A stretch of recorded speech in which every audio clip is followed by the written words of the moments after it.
You think medieval knights were all about rescuing damsels, winning jousting tournaments, and slaying dragons while wearing spotless armor? Let me paint you a more realistic picture. Imagine waking up covered in flea bites, your back aching from sleeping on a hard wooden bench shared with 3 other men, all stinking from not bathing in months.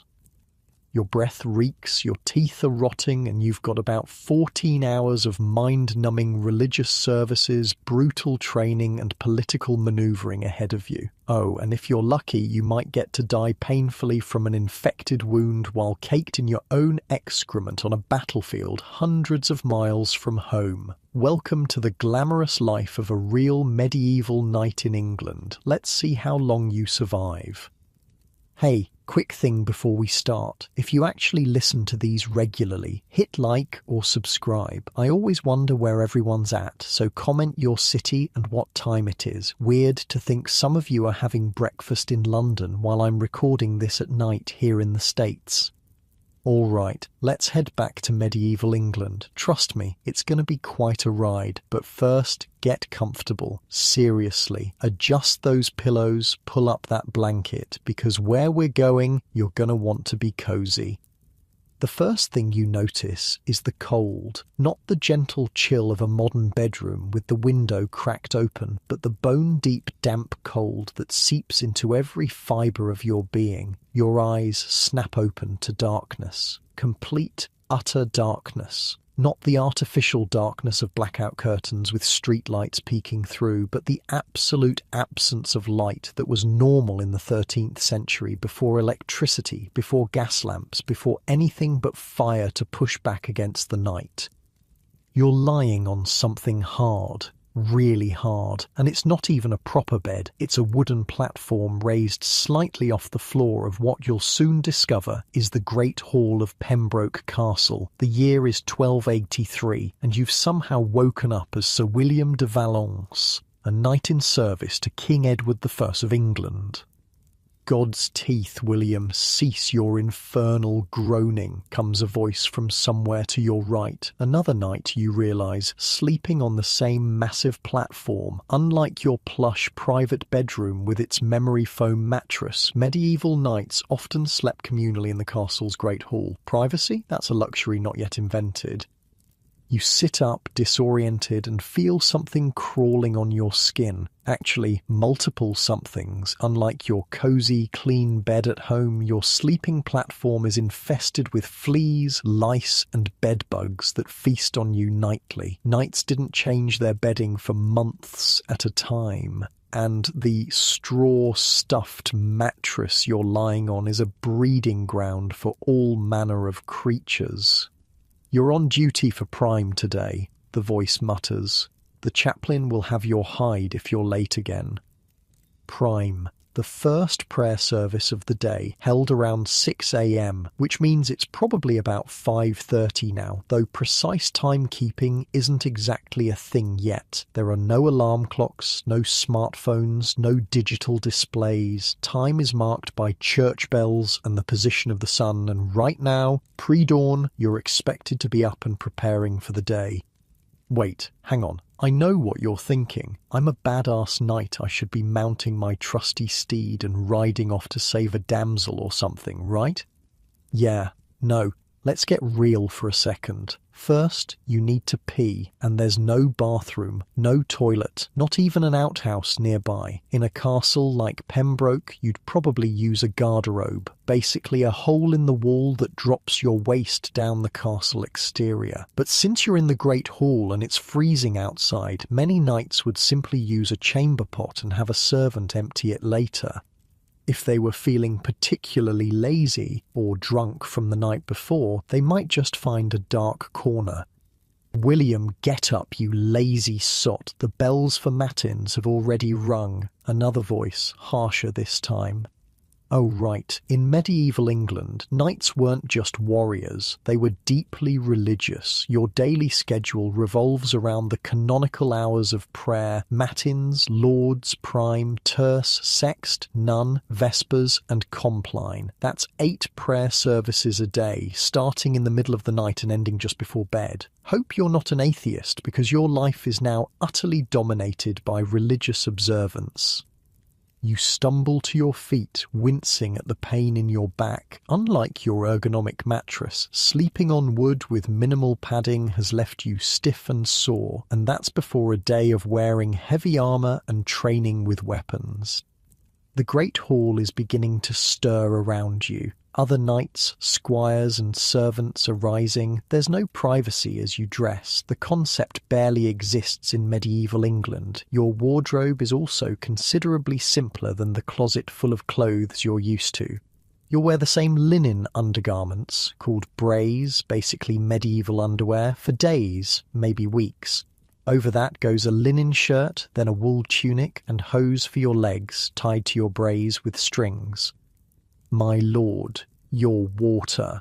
A young boy, your page, appears with a small bowl of water. This is your morning bath, a chance to splash your face and hands. Full immersion bathing is rare, maybe once a month if you're particularly hygienic by medieval standards. Most nights went weeks or months without a proper bath. The smell in the hall is potent. Thought you'd lie abed all day, did you? The knight next to you is up now, a burly man with a scar across his cheek. Sir Roland, your brain somehow supplies. After your performance in yesterday's training, I'd think you'd be eager to redeem yourself. Your stomach growls, reminding you that you haven't eaten. Breakfast isn't a formal meal in medieval England, especially not for knights who often practice an intermittent fasting schedule without realising it. You might grab some bread and ale before heading to prime, but a proper meal won't come until after training, closer to midday. The bread, when you find it, isn't the fluffy sliced stuff you're used to. It's a dense, coarse loaf, often several days old, and it might have a fungus that grows on rye and can cause hallucinations if consumed in large quantities. But you're hungry, so you chew the tough bread and wash it down with small beer. A weak, slightly alcoholic beverage that's safer to drink than water. Come on, Sir Roland says, clapping you on the shoulder hard enough to make you wince. Let's go praise God and beg his forgiveness for whatever sins you committed last night. You follow the stream of knights and castle residents to the chapel. The stone floor is ice-cold beneath your thin-soled leather shoes. Unlike your cushioned, waterproof modern footwear, medieval shoes offer minimal protection from the elements, and the castle is draughty, with wind whistling through arrow slits and around doorways. Central heating is centuries away. In the chapel, you kneel on the hard stone floor. There are no comfortable pews, no cushions. Your knees ache after just a few minutes, but the service will last much longer. The prayers are in Latin, which you barely understand, but you mumble along with the others, crossing yourself when they do. Your mind wanders. What will today bring? Training, certainly. Perhaps administrative duties. Knights weren't just warriors, but also managers of estates and enforcers of the king's law. Maybe a hunt if you're lucky, but also hours of religious observance, political manoeuvring, and the constant awareness that your position depends entirely on your usefulness to your lord. And deliver us from evil, the chaplain intones, bringing you back to the present. The prayer service is ending, and your real day is about to begin. Outside, the sky is lightening to a dull grey. It's going to rain, you can feel it in the air, but training won't be cancelled for a little thing like weather. In fact, your instructor probably sees it as an opportunity to make your life even more miserable. Or William, a voice calls as you exit the chapel. It's Sir Geoffrey, the castle's marshal and your direct superior. The Earl wants to see you before training. Your stomach drops. The Earl of Pembroke is not someone to be kept waiting, and a private summons could mean anything from a special assignment to punishment for some perceived slight. The politics of a medieval castle are complex and treacherous, with alliances shifting like sand. One wrong word, one misinterpreted gesture, and you could find yourself stripped of your position, or worse. As you make your way to the Earl's private chamber, you pass servants preparing the great hall for the day. They're clearing away the sleeping platforms, setting up trestle tables for meals, sweeping the rush-strewn floor. The rushes, dried grasses and herbs scattered on the floor, are changed infrequently, and they hide a multitude of sins. Food scraps, dog feces, yes, dogs roamed freely in medieval castles, spit and worse. The herbs are supposed to mask the smell. They don't. You pass through corridors that are narrow and dark, lit only by occasional arrow slits that let in meagre light. The stone walls weep moisture in the damp English climate. It's cold, always cold, even in summer. The massive stone walls that protect you from enemies also block the sun's warmth. And in winter, it's practically unbearable. Speaking of unbearable, let's talk about your teeth for a second. That dull ache in your jaw, that's a cavity. There's no dentistry as you know it in medieval England. If the pain gets bad enough, you might have the tooth pulled by the castle's barber. The same guy who cuts your hair and performs bloodletting when you're ill. No anesthesia, just a strong drink beforehand if you're lucky. Oh, and your breath? Terrible. Everyone's is. Dental hygiene consists of maybe rubbing your teeth with a cloth or using a twig as a toothbrush if you're particularly fastidious. Toothpaste? Nope. Mouthwash? Dream on. You arrive at the Earl's chamber and knock respectfully. A servant opens the door and you step into a room that by medieval standards is luxurious. There's a proper bed with curtains for privacy and warmth. Tapestries hang on the walls, both for decoration and insulation against the cold. A fire burns in a central hearth, the smoke rising to a hole in the ceiling. The Earl himself sits at a table, examining documents. He's middle-aged, battle-hardened, and not known for his patience. "Ah, Sir William," he says, not looking up. "Good of you to join us." "Us?" You glance around and notice two other men in the room. One wears the robes of a clerk or scribe, the other the distinctive garb of a royal messenger. "Your lordship," you reply, bowing deeply. The proper forms of address and protocol are critical in medieval society. One wrong move could be interpreted as disrespect with serious consequences. "The king requires more men for his campaign in Wales," the Earl says, without preamble. "You will lead a contingent of 20 men-at-arms to join the royal forces at Chester. You leave in 3 days. Your heart sinks. A campaign in Wales means weeks, possibly months away from the relative comfort of the castle. It means marching through hostile territory, facing not just enemy soldiers, but disease, exposure, and starvation. Medieval warfare isn't the glamorous affair depicted in movies. It's brutal, dirty, and often pointless, with more men dying from dysentery than enemy action. "Of course, my lord," you say, because refusal isn't an option. Your entire existence as a knight is predicated on service to your liege. "I am honoured by his majesty's command." The Earl nods dismissively. "See the steward for supplies, and make sure your men are ready. I won't have Pembroke's reputation tarnished by ill-prepared troops." You bow again and back out of the room, mind racing. 3 days to prepare for a campaign. 3 days to ensure 20 men are equipped, trained, and ready to march. 3 days to put your own affairs in order. Speaking of your affairs, did I mention you're married? Most knights were, often for political or financial advantage rather than love. Your wife, Lady Eleanor, manages your small estate while you're at court or on campaign. You see her perhaps a few months out of the year. If you die in Wales, she'll receive word weeks or months later and then face the struggle of maintaining the estate without you. But now you have more immediate concerns, like not dying in training before you even leave for Wales. You make your way to the training yard, where other knights and men-at-arms are already gathering. The rain has started, a cold drizzle that seeps through your clothing. There's no such thing as waterproof fabric yet. Once you're wet, you stay wet, maybe for days. William, Sir Roland calls, waving you over. Heard the news? Wales, eh? Rather you than me, friend. You force a smile. The king's service is an honour. Roland snorts. Aye, so they say. An honour that might cost you your head. He hands you a practice sword made of wood but weighted to simulate the real thing. Come on, let's see if we can at least make sure you don't die in the first charge. The practice sword feels heavy in your hand. Unlike the lightweight, balanced weapons of modern sport fencing, a medieval sword is a substantial piece of steel designed to cut through armour and flesh. Even the practice version makes your arm ache after a few minutes. Guard up! Roland barks, and swings his own practice sword at your head.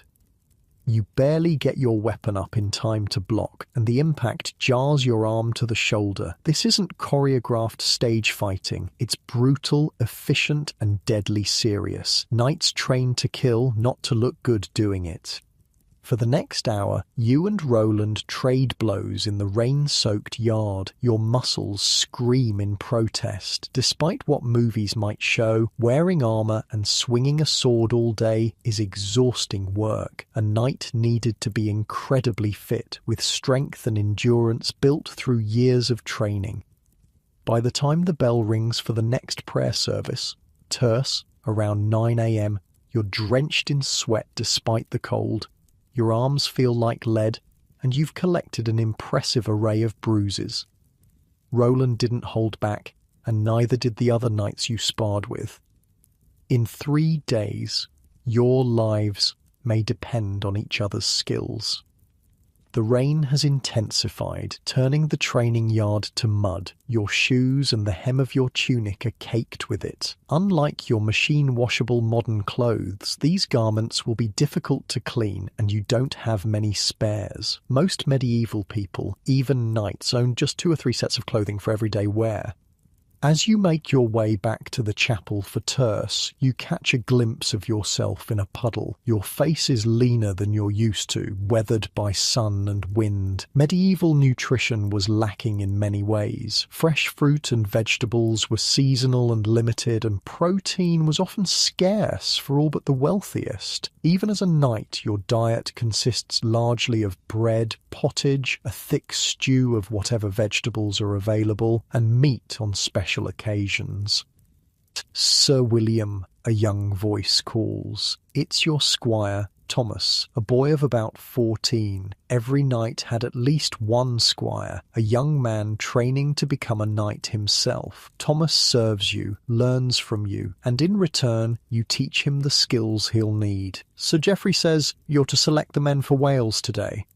You nod wearily. Another responsibility. The men-at-arms under your command aren't knights but professional soldiers who form the backbone of medieval armies. Some are career warriors, others are serving for a set term as part of their feudal obligations. All look to you for leadership, and their lives will be in your hands in Wales. Thomas falls into step beside you. Is it true we're to fight Llywelyn ap Grufford's forces? They say he has mountain demons fighting for him. You almost smile at the boy's credulity. Superstition runs rampant in medieval society, with natural phenomena often attributed to supernatural causes. Disease is caused by bad air or divine punishment. Crop failures are the work of witches, and enemy forces always have demons, giants, or other fantastical allies.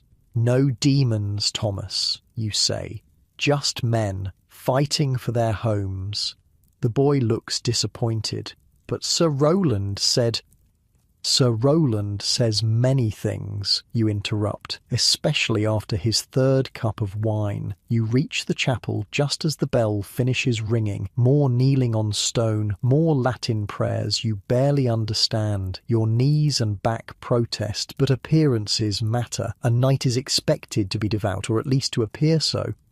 After terse comes more training, this time mounted. Your warhorse, a massive, powerful animal bred for battle, is brought to the stable yard. Unlike the elegant, high-strung racehorses of modern times, a medieval destrier is more like a draft horse, strong, steady, and trained to be fearless in battle.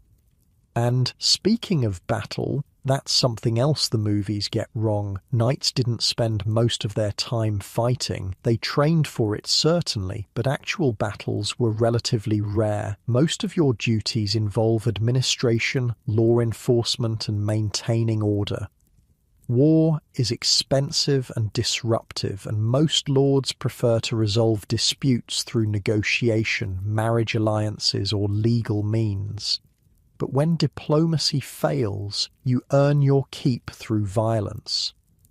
You haul yourself into the saddle, wincing as your already sore muscles protest. The rain continues to fall, and your horse's hooves throw up clods of mud with each step. You'll spend hours practicing maneuvers, lance work, and mounted combat. By the end, every part of your body will ache. "Sir William," Thomas calls, running across the yard with something in his arms. "Your mail, sir?" "Ah, yes, armour. For mounted training, you'll wear your mail hauberk, a long shirt made of interlocked metal rings. It weighs about 30 pounds and distributes that weight across your shoulders and upper body. By the end of a day's training, those 30 pounds feel like 300. Thomas helps you don the hauberk over your padded gambeson, a thick quilted garment that provides both insulation and protection against the chafing of the mail. Even with assistance, it's an awkward process. No wonder knights needed squires. It's nearly impossible to arm yourself properly alone. The weight settles on your shoulders and you adjust your stance in the saddle to compensate. Your horse, accustomed to the additional burden, stands patiently. This is just practice weight. In actual battle, you'd wear additional protection, a mail coif for your head and neck, gauntlets for your hands, and perhaps plate armour for your limbs, depending on the period and your wealth. Sir Geoffrey rides into the yard, already armoured, lance in hand. "Form up," he shouts. "We practice charges today. You take your place in line with the other knights. The lance you're handed is 14 feet of solid ash, tipped with a blunt practice head for training. It's heavy and unwieldy, designed to deliver massive force in a charge. Remember," Geoffrey calls, "control your mount with your legs. Keep your eye on the target. Lance steady." One by one, the knights charge down the field, aiming their lances at quintains, rotating targets that swing around to hit an unprepared knight in the back if struck off-centre. It's a humiliating but effective training tool. Your turn comes. You nudge your horse forward, then squeeze with your legs to signal a charge. The destrier responds immediately, surging from a walk to a gallop in seconds. The ground thunders beneath its hooves. You couch the lance under your arm, sighting along its length at the quintain. The rain blurs your vision. Your armour weighs you down. Every hoofbeat jars your already aching body. But this moment of speed and power and precision, this is what you trained for. This is what makes a knight more than just a man with a sword. This perfect harmony of rider, horse, and weapon honed through years of practice. You strike the quinton dead centre, the impact travelling up the lance and into your shoulder, but your aim was true, and the target spins harmlessly as you thunder past. "Well struck," Geoffrey calls as you wheel your mount around, again with shields this time. And so it goes, hour after hour, in the rain and mud, charge after charge, drill after drill. By the time the bell rings for sext, the midday prayer, you're exhausted, soaked, and filthy. You dismount with difficulty, your legs stiff from hours in the saddle. Thomas takes your horse's reins, leading the animal away to be rubbed down and fed. You strip off your mail, wincing as the movement pulls at strained muscles. "Good work today," Sir Roland says, clapping you on the shoulder as you walk toward the chapel together. "Might make a proper knight of you yet." You manage a tired smile, just in time to die gloriously in Wales. Roland laughs. "That's the spirit, die gloriously, and they'll sing songs about you. Die ignobly of camp fever, and no one remembers your name." It's grim humour, but typical of knights. Death is a constant companion in medieval life. The average life expectancy is around 30 years. Though if you survive childhood, you might make it to 50 or beyond. But a knight's profession is particularly dangerous, and not just from enemy weapons. Disease, infection, accidents all claim their share of lives.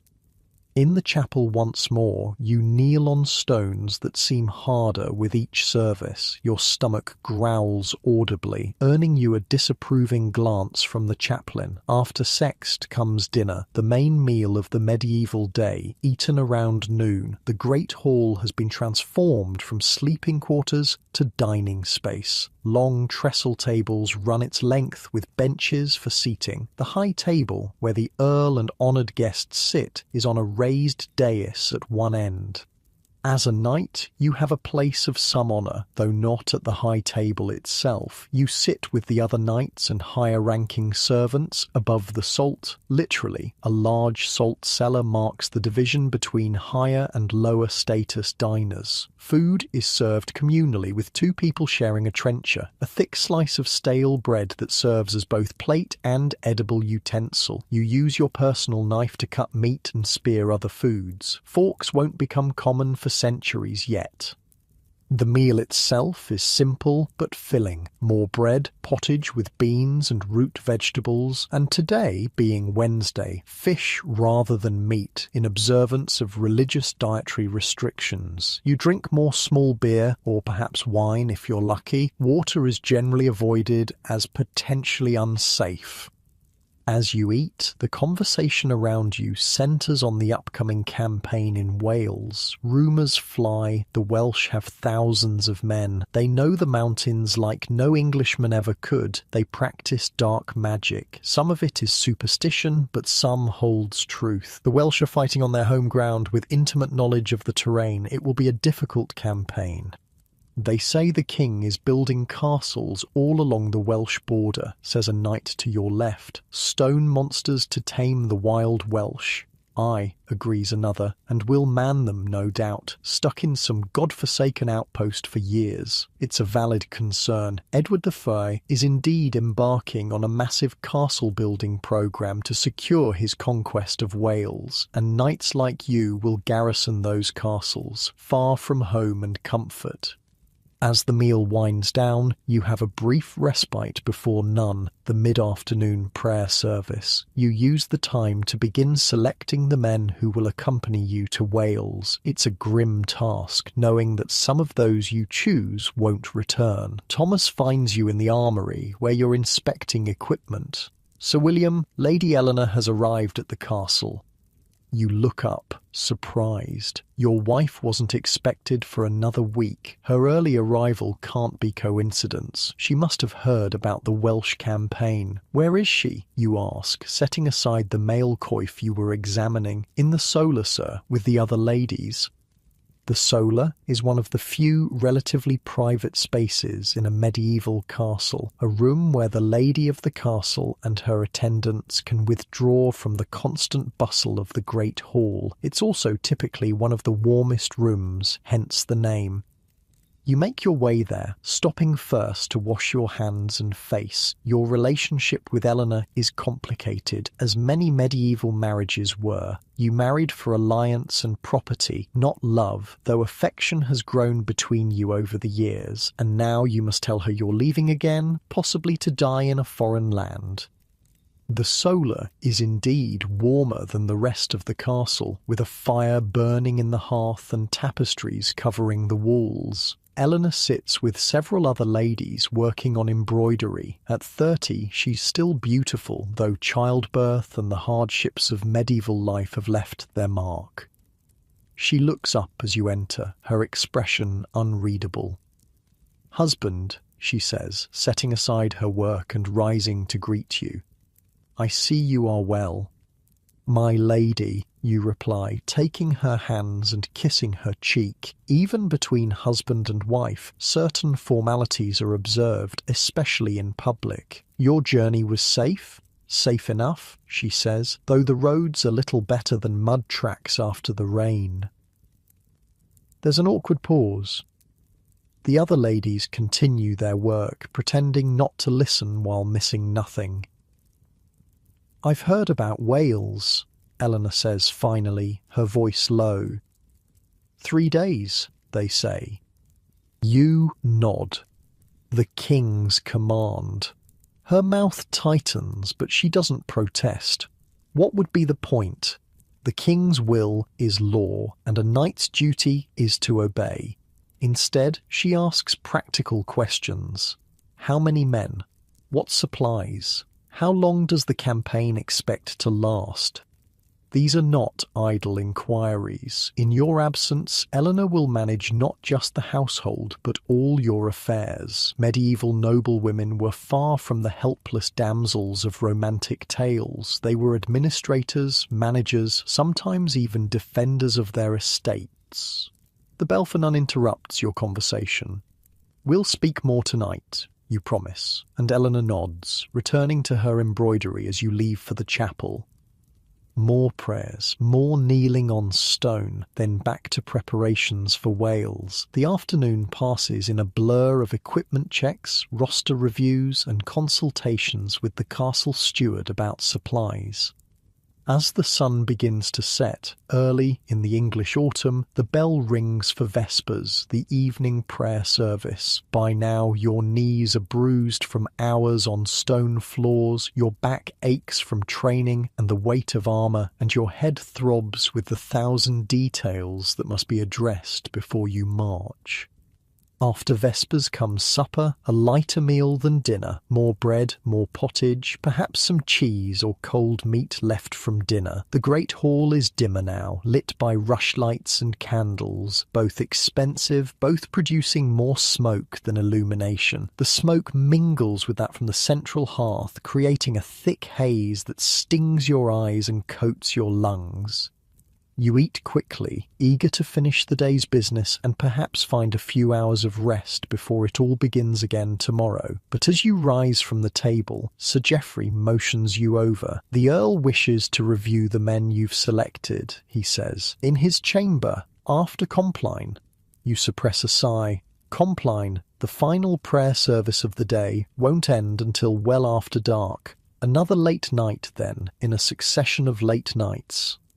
The hours between supper and Compline are filled with more preparations. You meet with the castle armourer about equipment repairs, consult with the stable master about horses for the journey, and finally snatch a brief moment with Eleanor. You find her in your shared chamber, a small room allocated to you as a married knight. It's sparsely furnished, a bed, a chest for clothing, a small table and stool, luxury by medieval standards, offering the rare privilege of privacy. Eleanor is preparing for bed, her maid helping her out of her gown. Medieval nightclothes are simple, often just a linen shift or nothing at all. The bed itself has curtains that can be drawn for warmth and privacy. "Leave us," you tell the maid, who curtsies and departs. Alone with your wife, some of the formality drops away. "I didn't expect you until next week," you say, sitting on the edge of the bed. Eleanor shrugs, her shift whispering against her skin. "I heard rumours at home, knights gathering, supplies being readied. It wasn't hard to guess what was coming." You sigh, running a hand through your hair. "I would have sent word." "Would you?" She sits beside you, her shoulder touching yours. "Or would I have received a messenger after you were already gone?" There's no good answer. Campaigns are often called suddenly, with little time for personal goodbyes. It's one of the many hardships of a knight's wife. How long? She asks. I don't know, you admit. Weeks, months, perhaps. She nods, accepting this as she has accepted so many absences before. The winter store of grain is laid in, she says. The new roof on the west barn is finished. The steward thinks we'll have enough to pay the king's tax this year, but only just. This is her way of telling you that she has matters well in hand, that she can manage while you're gone. It's both reassuring and humbling. In many ways, her job is harder than yours, the constant, unglamorous work of keeping an estate functioning day after day, year after year. The bell rings for Compline, interrupting whatever you might have said next. I must go, you say, standing reluctantly. Eleanor nods. And after? The Earl? Yes, don't wait up for me. She smiles slightly. I never do. You touch her cheek briefly, then head for the chapel one last time today. Compline is mercifully shorter than some of the other services, but by the time it ends, you're swaying on your feet from exhaustion. Still, duty calls. You make your way to the Earl's chamber, where he and Sir Geoffrey are waiting. For the next hour, you review the list of men selected for Wales, discussing each one's strengths and weaknesses. The Earl makes a few changes, replacing men he wants to keep at Pembroke with others you're less familiar with. You hide your frustration. These men's lives will be in your hands, and you would prefer to know them well. Finally, the Earl dismisses you. It's well past the time when most in the castle have gone to bed. The corridors are dark, lit only by the occasional wall torch. You make your way carefully back to your chamber. Eleanor is asleep, or pretending to be. You undress quietly, placing your clothes in the chest where they'll wait to be washed, an infrequent event in medieval England, where water had to be hauled from wells or rivers and heated over fires. You slide into bed beside your wife, wincing as your bruised body meets the hard mattress. Unlike your plush modern bed, this one is stuffed with straw or wool, lumpy and often damp in England's humid climate. The linens are rough against your skin, and the wool blankets itch. But you're too tired to care. Your eyes close almost immediately, your body surrendering to exhaustion. Tomorrow will bring more prayers, more training, more preparations, and in 3 days the march to Wales with all its dangers and hardships. As you drift off to sleep, you can't help but wonder, will you survive to see Pembroke again, or will you become just another knight who died in service to his king, your name forgotten except by those who loved you? In your modern bed, warm and safe, you shift position, grateful for the comfort medieval knights could only dream of. The daily struggles they faced, the cold, the hunger, the disease, the violence, are mercifully distant from your experience. Sleep comes for you, as it came for Sir William over 7 centuries ago, but unlike him, you can be reasonably certain of waking to another day of peace and relative comfort. He had no such assurance. Every night might have been his last, in a world where danger lurked around every corner. Perhaps that knowledge, the precariousness of existence, gave each day a sharpness and intensity we can barely imagine in our safer, more comfortable times. Or perhaps it was simply exhausting, a constant weight that never fully lifted. Either way, as you drift deeper into sleep, you might find yourself grateful that you woke up in your own bed, in your own time, and not as a knight in medieval England. Morning comes too soon, announced by the tolling of the bell for matins. You open your eyes to darkness again, momentarily disoriented. The weight next to you is Eleanor, not your memory foam pillow. The air is damp and cold, not the climate-controlled comfort of your modern bedroom. Dawn is still hours away, but duty calls. You ease out of bed, trying not to wake Eleanor, though she stirs anyway. Already, she murmurs, her voice thick with sleep. Always, you reply, fumbling for your clothing in the dark. This is day 2 of your 3 days before marching to Wales. Every moment counts, and today will be even more grueling than yesterday. You need to not just select men, but train with them, assess their readiness, and begin forging them into a cohesive unit. Thomas appears at your door with a small lamp, its feeble light barely pushing back the darkness. "Sir William," he whispers, careful not to disturb Lady Eleanor too much. "Sir Geoffrey says to meet him in the armoury after matins." You nod, pulling on your tunic. Another day begins, much like the last, in prayer and preparation. The armoury is cold and dark, lit only by a few rushlights. Sir Geoffrey is already there, examining a sword by the meagre light. "William," he acknowledges without looking up, "your men need to be combat-ready before you leave. The Welsh won't give you time to train once you cross the border." "I know," you say, running a hand through your hair. "We'll work them hard today." Geoffrey finally looks up, his face shadowed by the flickering light. "Not just hard, to breaking. I want to know which ones will shatter before you're 100 miles from here." You understand his logic. Better to discover weaknesses now in training than in battle where lives depend on each man doing his duty. But it means a day of pushing men to their absolute limits, and yourself along with them. "The yard after prime," Geoffrey says, returning to his inspection of the sword. "Bring them armoured and ready." Prime is the first daylight prayer service, held around 6 a.m. It means you have just a few hours to gather your men, ensure they're properly equipped, and prepare them for what promises to be a brutal day of training.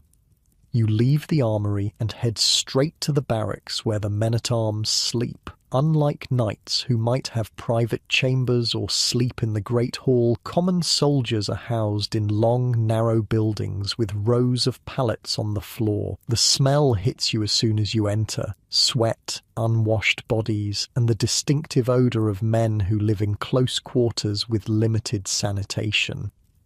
"On your feet," you call, your voice echoing in the enclosed space. "Full armour in the yard after prime. Anyone late answers to me personally." Groans and curses greet your announcement, but men begin stirring, reaching for clothing and equipment. You don't wait to see more, moving on to the next barracks to deliver the same message.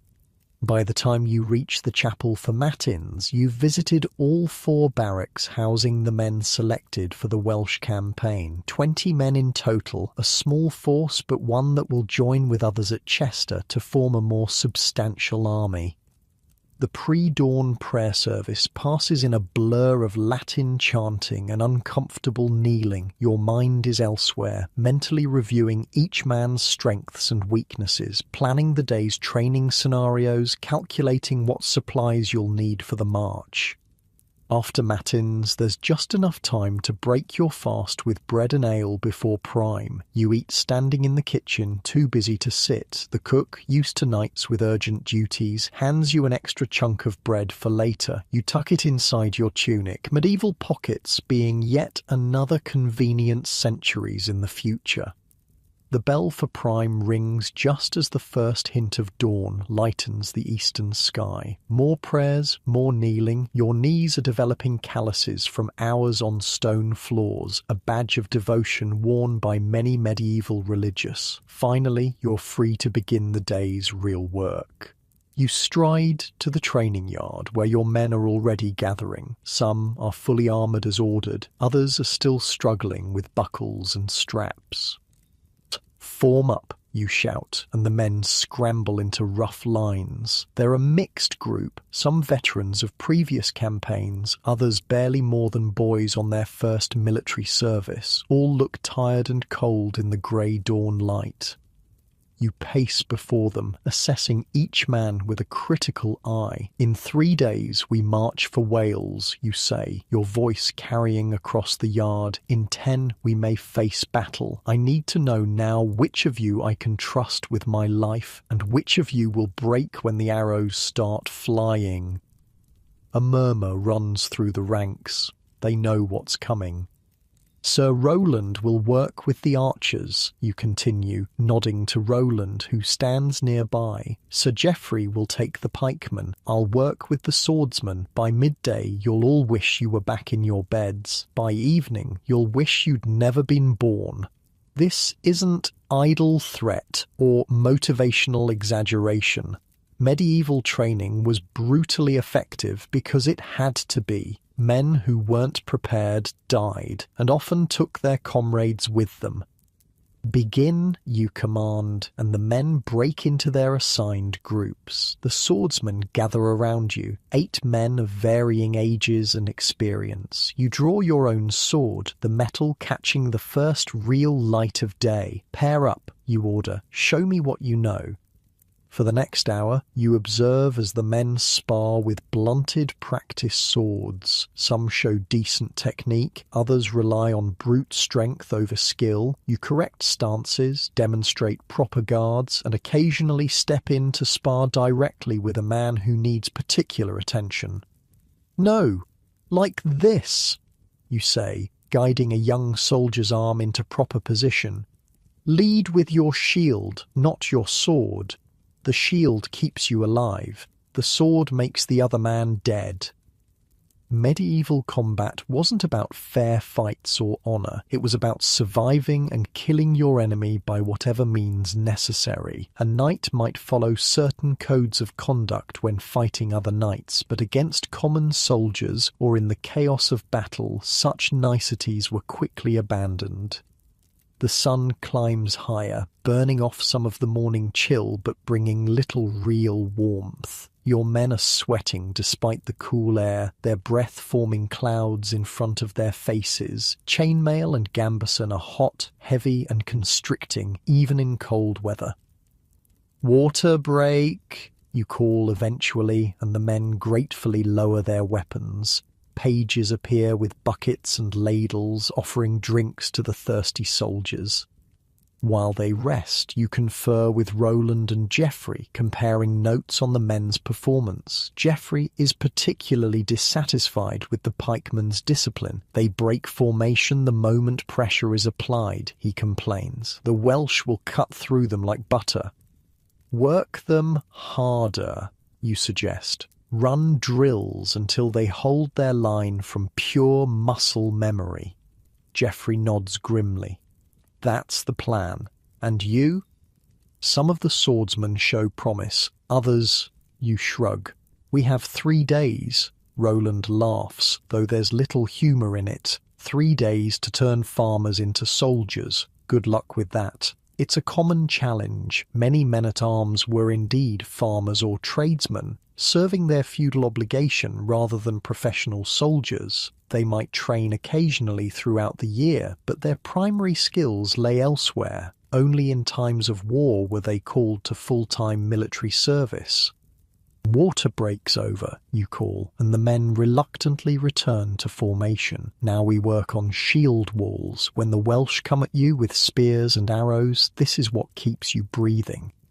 For the next several hours, you drill the men relentlessly. Shield wall formations, breaking and reforming ranks, fighting while maintaining formation. The work is exhausting, both physically and mentally. By the time the bell rings for sext, the midday prayer, every man is drenched in sweat and trembling with fatigue. But there's no real rest. After a hurried prayer service, it's back to the yard for more training. This time you focus on individual combat skills, working man by man to identify and address weaknesses. Hold your shield higher, you tell one soldier, a stocky man named John. You're leaving your neck exposed. To demonstrate, you tap his throat with your practice sword, gently, but enough to make the point. In real combat, he'd already be dead. John adjusts his shield, his arms visibly shaking from hours of holding the heavy wooden and metal construction. Medieval shields weren't light. A typical heater shield could weigh 8 to 10 pounds, and larger kite shields even more. Add that to 25-30 pounds of mail armour, and even the strongest men fatigue quickly. Again, you order, and attack with controlled but forceful blows. This time, John's defence holds. Better, you acknowledge. Now counterattack. Don't just defend. Kill me before I kill you. John lunges forward, his practice sword swinging in a powerful arc. You parry easily but nod in approval. Good. Aggressive. Keep that spirit when the real fighting starts. And so it continues, hour after hour. The sun arcs across the sky, offering little warmth through the persistent cloud cover. Your body aches from continuous exertion, and your throat is raw from shouting commands. But you push on because men's lives, including your own, depend on this training. "Sir William," a voice calls from across the yard. You look up to see Thomas running toward you, his young face flushed with excitement. "The Earl wishes to see you and Sir Geoffrey immediately."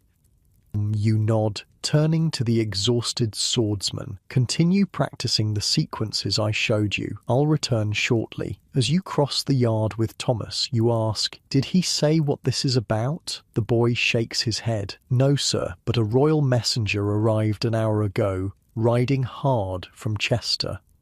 Your stomach tightens. News from Chester could mean changes to the campaign plans, perhaps even an acceleration of your departure date. The Earl's chamber is crowded when you arrive. Sir Geoffrey is already there, along with the castle steward, the captain of the guard, and several other knights. The Earl himself stands at a table spread with maps, his expression grim. "Ah, William," he says as you enter. "Good, we have news from the north." "My lord," you acknowledge, taking your place at the table. The Earl gestures to a man in mud-splattered travelling clothes, the royal messenger. "Tell Sir William what you told me." The messenger clears his throat. "The Welsh have moved sooner than expected. They've raided across the border near Oswestry, burning several villages and ambushing a supply train bound for Chester." Murmurs run through the assembled men. "This changes everything. The king commands all forces to muster at Chester within the week," the messenger continues. "Any delay could prove disastrous." The Earl looks at you and Geoffrey. "You understand what this means?" "It's not a question. Your departure, planned for 3 days hence, must now happen immediately. Tomorrow at the latest." "We'll be ready, my lord," Geoffrey says firmly. You nod in agreement, though inwardly you're calculating the enormous challenges this presents. Your men aren't fully trained. Supplies aren't completely gathered. Equipment repairs are still underway, but none of that matters now. The king commands, and you obey. "William, your men will depart at first light tomorrow," the Earl decides. "Geoffrey, yours will follow the day after. We can't strip Pembroke of all its defenders at once." "Yes, my lord," you both respond. "Dismissed. Make your preparations." You leave the chamber, with your mind racing. So much to do, and so little time. The men must be informed, equipment checked, supplies gathered, marching orders drafted. And somewhere in all of that, you need to say goodbye to Eleanor. Thomas is waiting outside. "Bad news, sir?" he asks, noting your expression. "We march tomorrow," you tell him. "Find Sir Roland. Tell him to gather the men in the Great Hall immediately." The boy's eyes widen, but he doesn't waste time on questions. He dashes off to follow your orders, leaving you to hurry back to the training yard. The men are still practicing, though their movements have grown sluggish with fatigue. You call them to attention. "Training is over for today," you announce. "Report to the Great Hall immediately. We have new orders." Confusion shows on their faces, but they obey, setting aside practice weapons and moving toward the castle. You follow more slowly, mentally preparing what you'll tell them.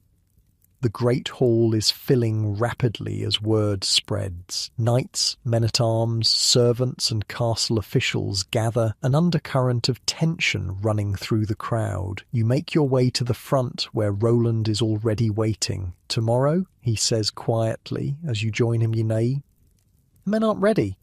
"I know," you reply. "May, you mean, but the Welsh don't care about our training schedule." Roland snorts. "Fair point." When all your men have arrived, you raise your voice to address them. Listen well, the Welsh have crossed the border near Oswestry. The king commands all forces to Chester immediately. We march at first light tomorrow. A wave of muttering sweeps through the group. Some men look afraid, others excited, most simply resigned. War rarely conforms to convenient timetables.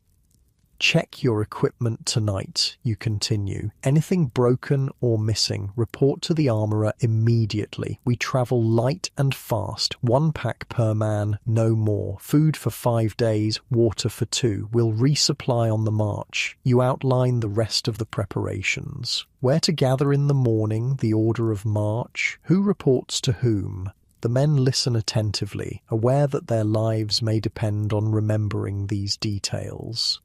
Questions, you ask when you've finished. One of the younger soldiers raises his hand. Sir, what about our training? We've barely started. It's a valid concern, and one that worries you as well, but there's no good answer. Training continues on the march, you say. And remember, the Welsh we're fighting aren't professional soldiers either. They're farmers and herders, just like many of you. They have the advantage of home ground, but we have better equipment and discipline. This isn't entirely true. Many Welsh fighters were quite skilled, but the men need confidence more than complete accuracy right now. Any other questions? When no one speaks, you nod decisively. Dismissed, be ready before dawn. As the men disperse, Roland approaches you again. I'm coming with you, he says. The Earl approved it just now. Relief washes through you. Roland is an experienced knight and a good friend. Having him along significantly improves your chances of success and survival. Thank you, you say simply. He claps you on the shoulder in response. Now comes the hardest part, telling Eleanor. You find her in the solar again, supervising the packing of trunks. She's already heard the news, of course. In a castle, word travels faster than fire. Tomorrow, she says when she sees you, her voice carefully neutral. Yes. There's nothing else to say, no explanation needed, no apology that would mean anything. Eleanor dismisses her ladies with a gesture, waiting until you're alone before speaking again. I've ordered your things packed. Thomas is overseeing it. Thank you. You move closer, taking her hands in yours. They're cold, despite the relative warmth of the solar. I'll write when I can.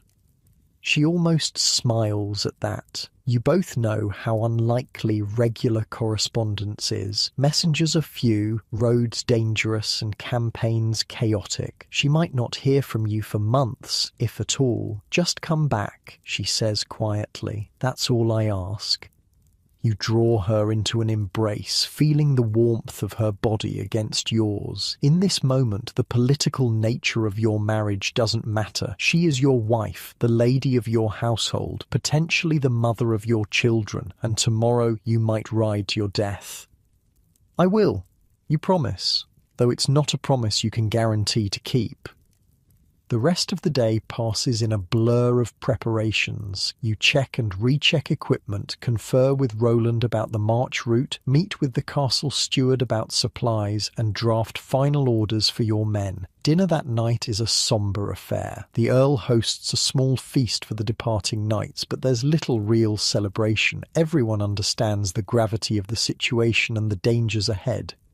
Eleanor sits beside you at table, elegant in her best gown. She plays the role of supportive wife perfectly, smiling at the appropriate moments, engaging in light conversation with other ladies, never showing the worry you know she feels. After dinner, the Earl calls for silence and raises his cup. To our brave knights, he says, his voice carrying across the great hall. May God grant you victory against the Welsh rebels and safe return to Pembroke.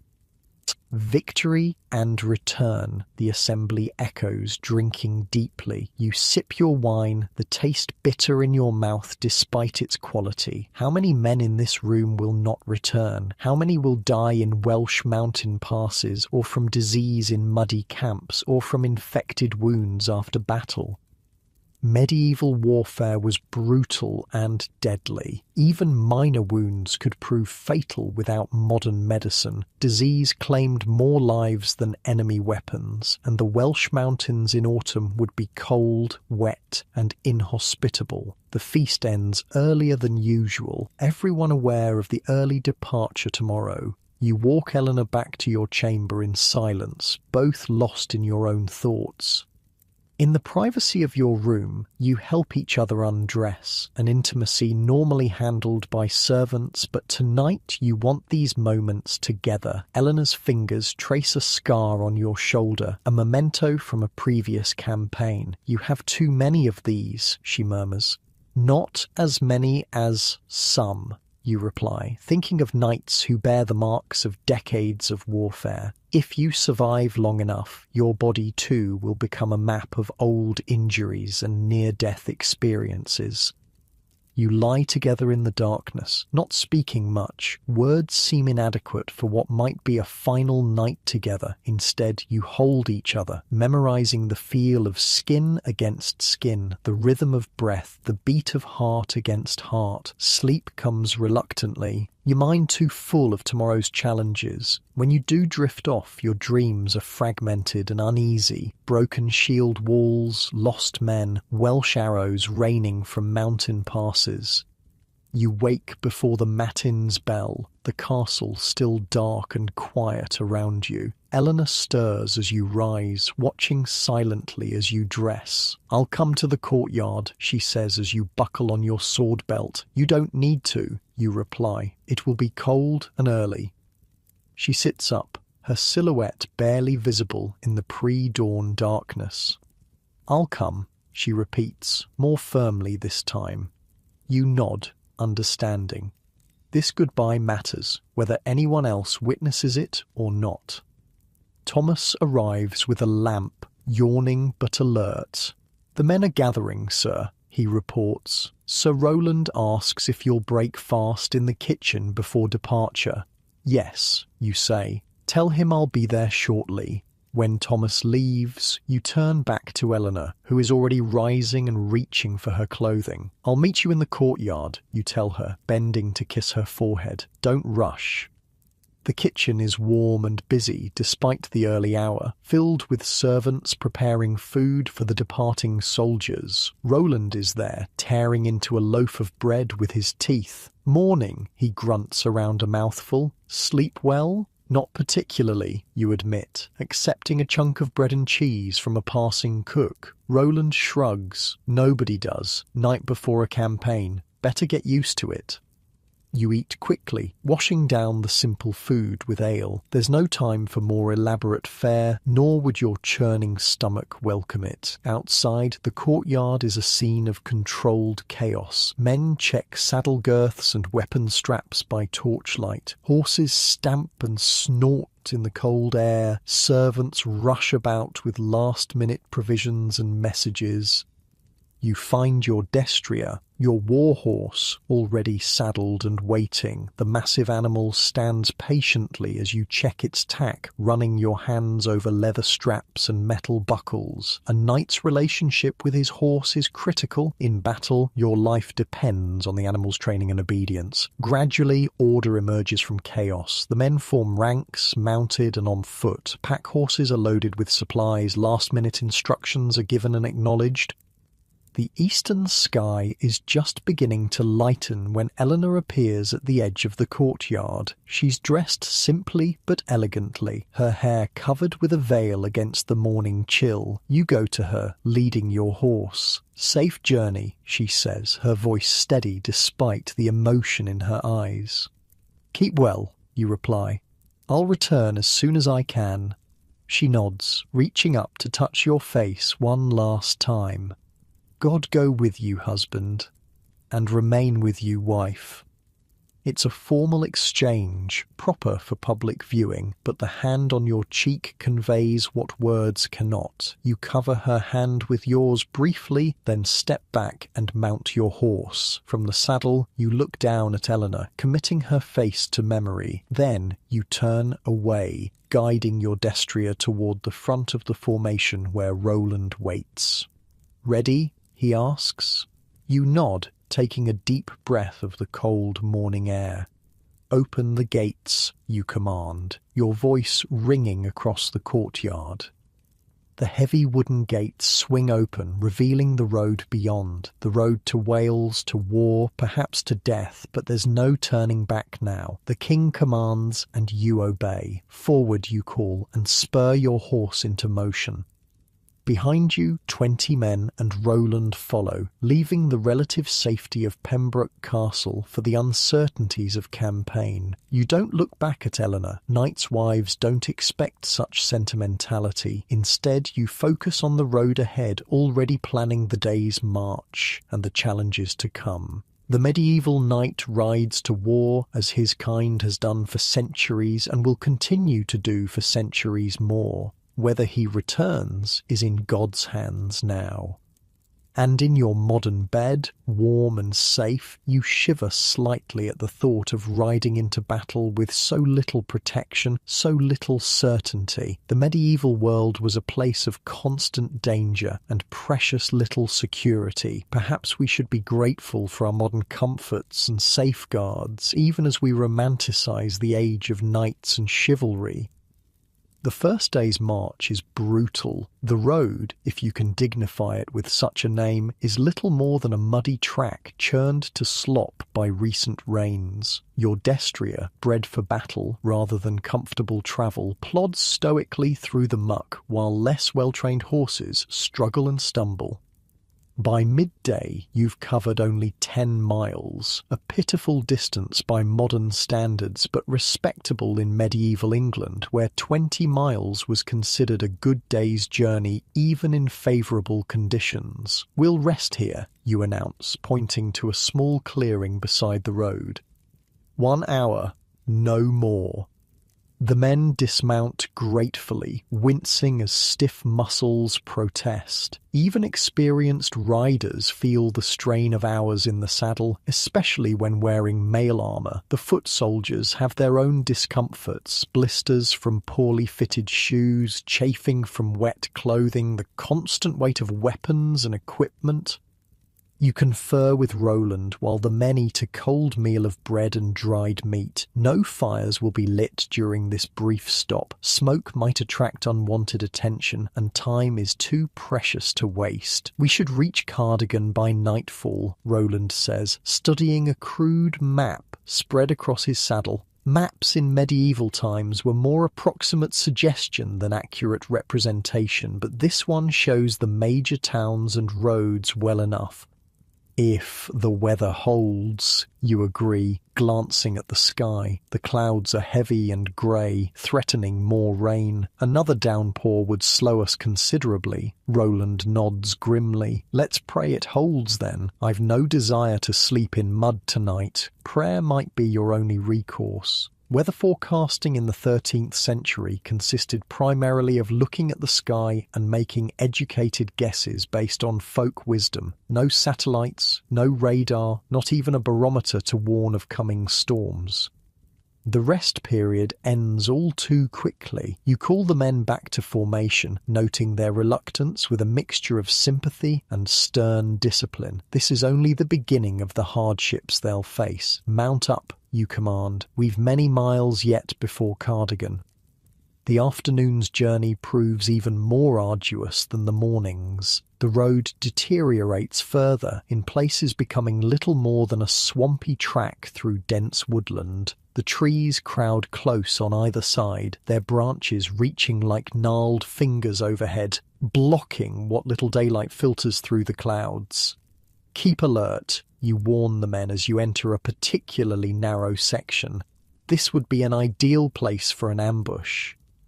Though you're still well within English territory, bandits are a constant threat on medieval roads. Desperate men, outlaws, deserters, or simply the destitute often turn to robbery to survive. A military company like yours presents a hard target, but not an impossible one if the attackers have numbers and surprise on their side.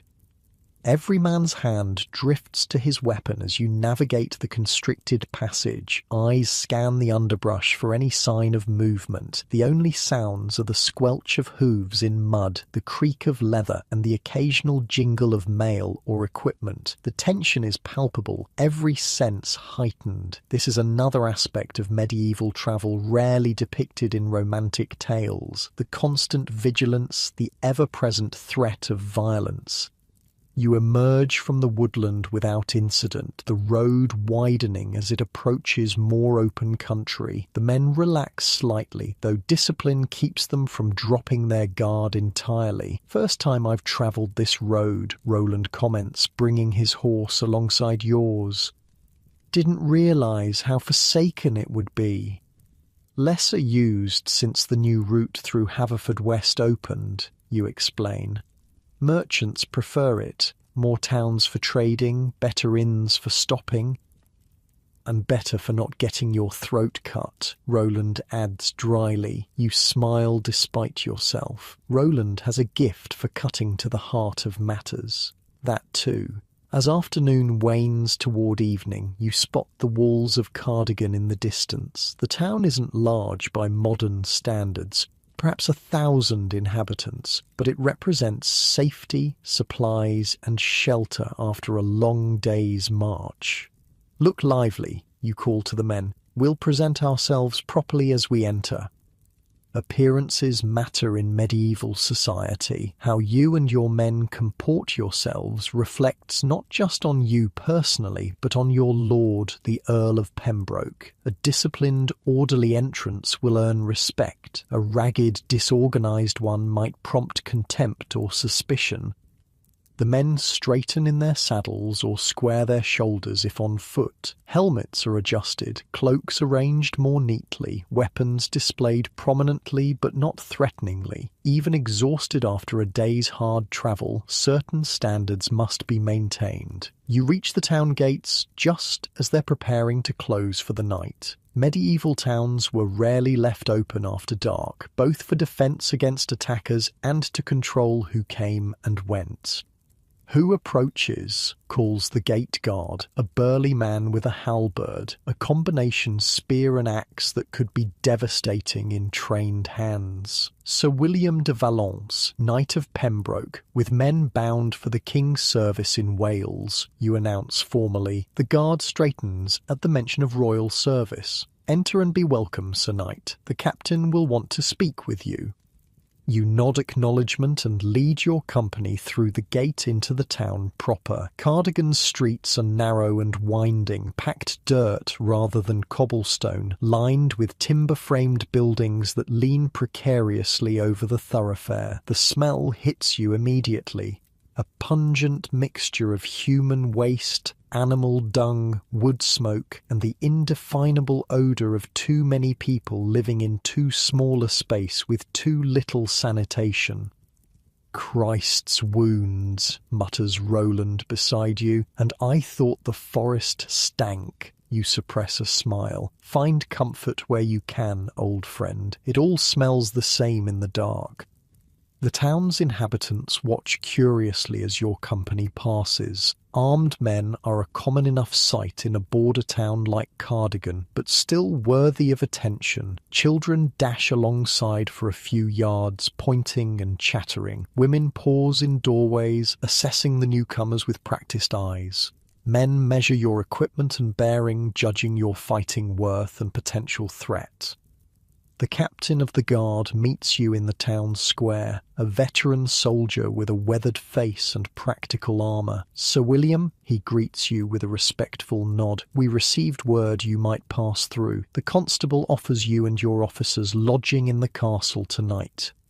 This is both courtesy and practical politics. As a knight in the king's service, you're entitled to certain considerations. The constable, the official in charge of the castle, demonstrates both his respect for your rank and his loyalty to the crown by extending this invitation. "Please convey my thanks to the constable," you reply formally. "My men?" "The inn can accommodate them," the captain says, gesturing to a substantial 2-story building across the square. Or they may camp outside the walls if you prefer, you consider briefly. The inn would be more comfortable, but costlier and potentially problematic if your men drink too much. A camp outside would be cheaper and keep them under better control, but leaves them vulnerable to the elements and potential trouble. The inn, you decide, but with restrictions. No excess drink, no whoring, no fighting. We march at first light. The captain nods, unsurprised by these sensible precautions. I'll assign 2 of my men to help maintain order. Much appreciated. You turn to Thomas, who has remained close by throughout the journey. See to the arrangements. Make sure every man knows the consequences of misbehaviour. As Thomas hurries off to organise the men's lodging, you and Roland follow the captain toward the castle. It's a solid stone structure, not as grand as Pembroke, but impressive enough to control the surrounding countryside. Any word from the north? You ask as you walk.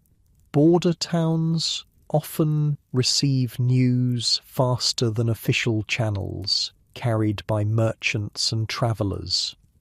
Rumours only, the captain replies cautiously. They say the Welsh raided as far as Chirk, but were driven back with heavy losses. You exchange glances with Roland. This doesn't match the information that prompted your hasty departure from Pembroke. Either the captain is being discreet or the situation has changed since your last intelligence. We'll know more when we reach Chester, Roland says quietly. You nod in agreement.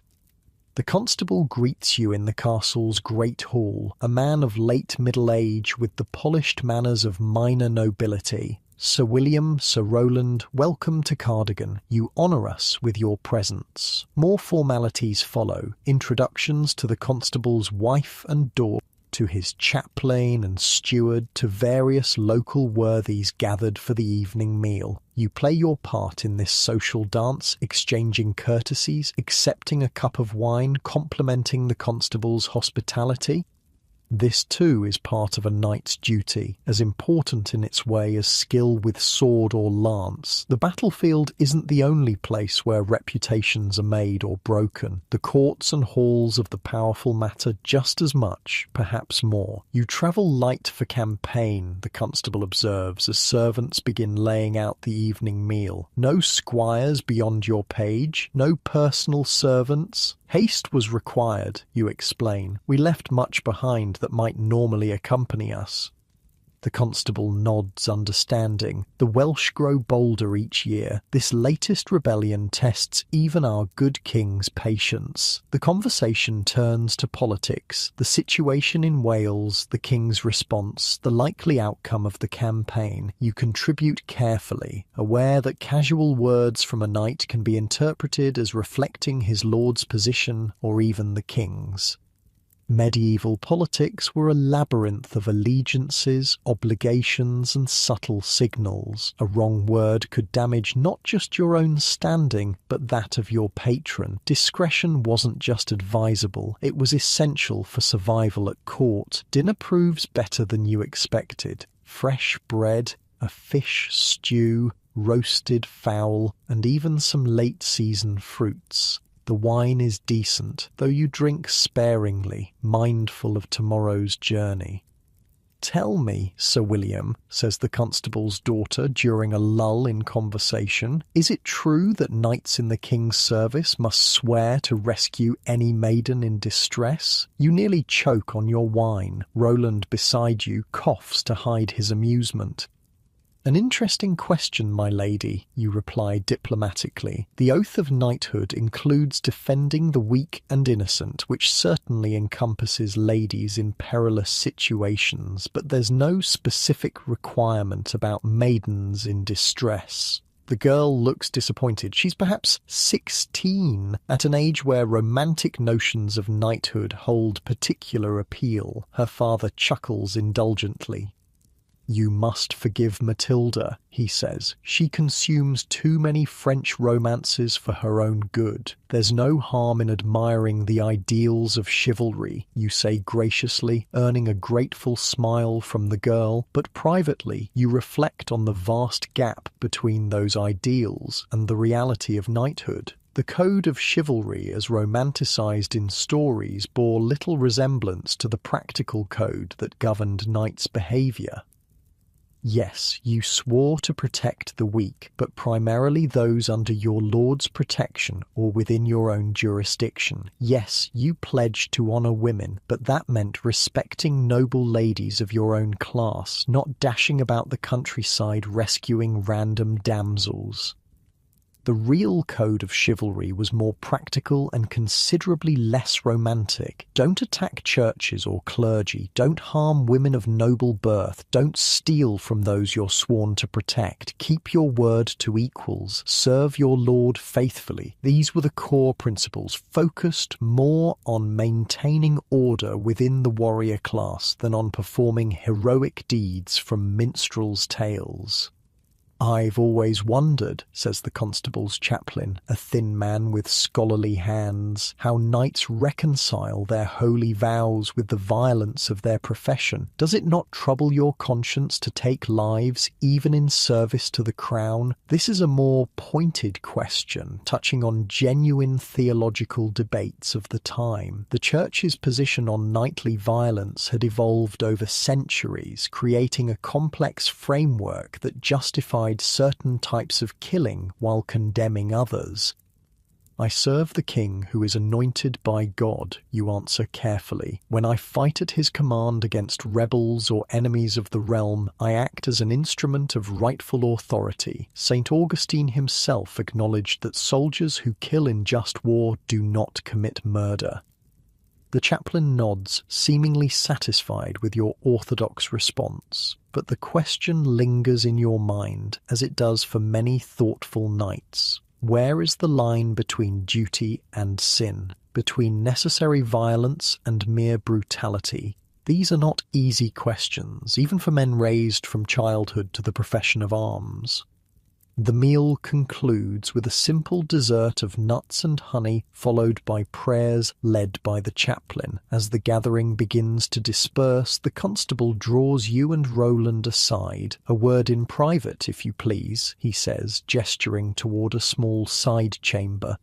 Once the door closes behind you, the constable's manner changes. Less the gracious host, more the sharp-eyed official. "What I'm about to share hasn't been widely circulated," he says in a low voice. "The Welsh attacks are more coordinated than initially reported. We believe they're testing defences before a larger assault. This is troubling news. Isolated raids were common along the border. A coordinated campaign suggested planning and leadership that could pose a genuine threat." "Do you know who leads them?" Roland asks. The constable shakes his head. "Reports conflict. Some say it's Llywelyn's brother, others name various local chieftains, but the pattern suggests a single mind behind the separate actions." "And Chester, you ask? Is the muster proceeding as ordered?" "As far as I know," the constable confirms, "but you may find the situation changed when you arrive. Messages travel slowly and plans change quickly in wartime." This, too, is a reality of medieval warfare. Without rapid communication, military plans were always tentative, subject to change based on conditions on the ground. A commander might arrive at his destination only to find the situation entirely different from what he expected. "Thank you for this information," you say sincerely. "It may prove valuable in the days ahead." The constable nods. "I wish I could offer more concrete intelligence, but know this, the people in these parts are loyal to the crown. You'll find help if you need it, from Cardigan to Chester." After a few more minutes of discussion, you take your leave, retiring to the chamber prepared for you. It's simple but comfortable by medieval standards. A real bed with linens, a chest for your belongings, even a small brazier providing some warmth against the autumn chill. Roland, who will share the chamber as is common for travelling knights, sits heavily on a bench and begins removing his boots.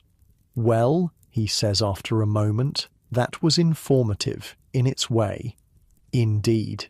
You unbuckle your sword belt, setting the weapon within easy reach of the bed, another habit of men who live with danger. The Welsh situation sounds more serious than we were led to believe. Roland grunts agreement. Makes you wonder what else we haven't been told.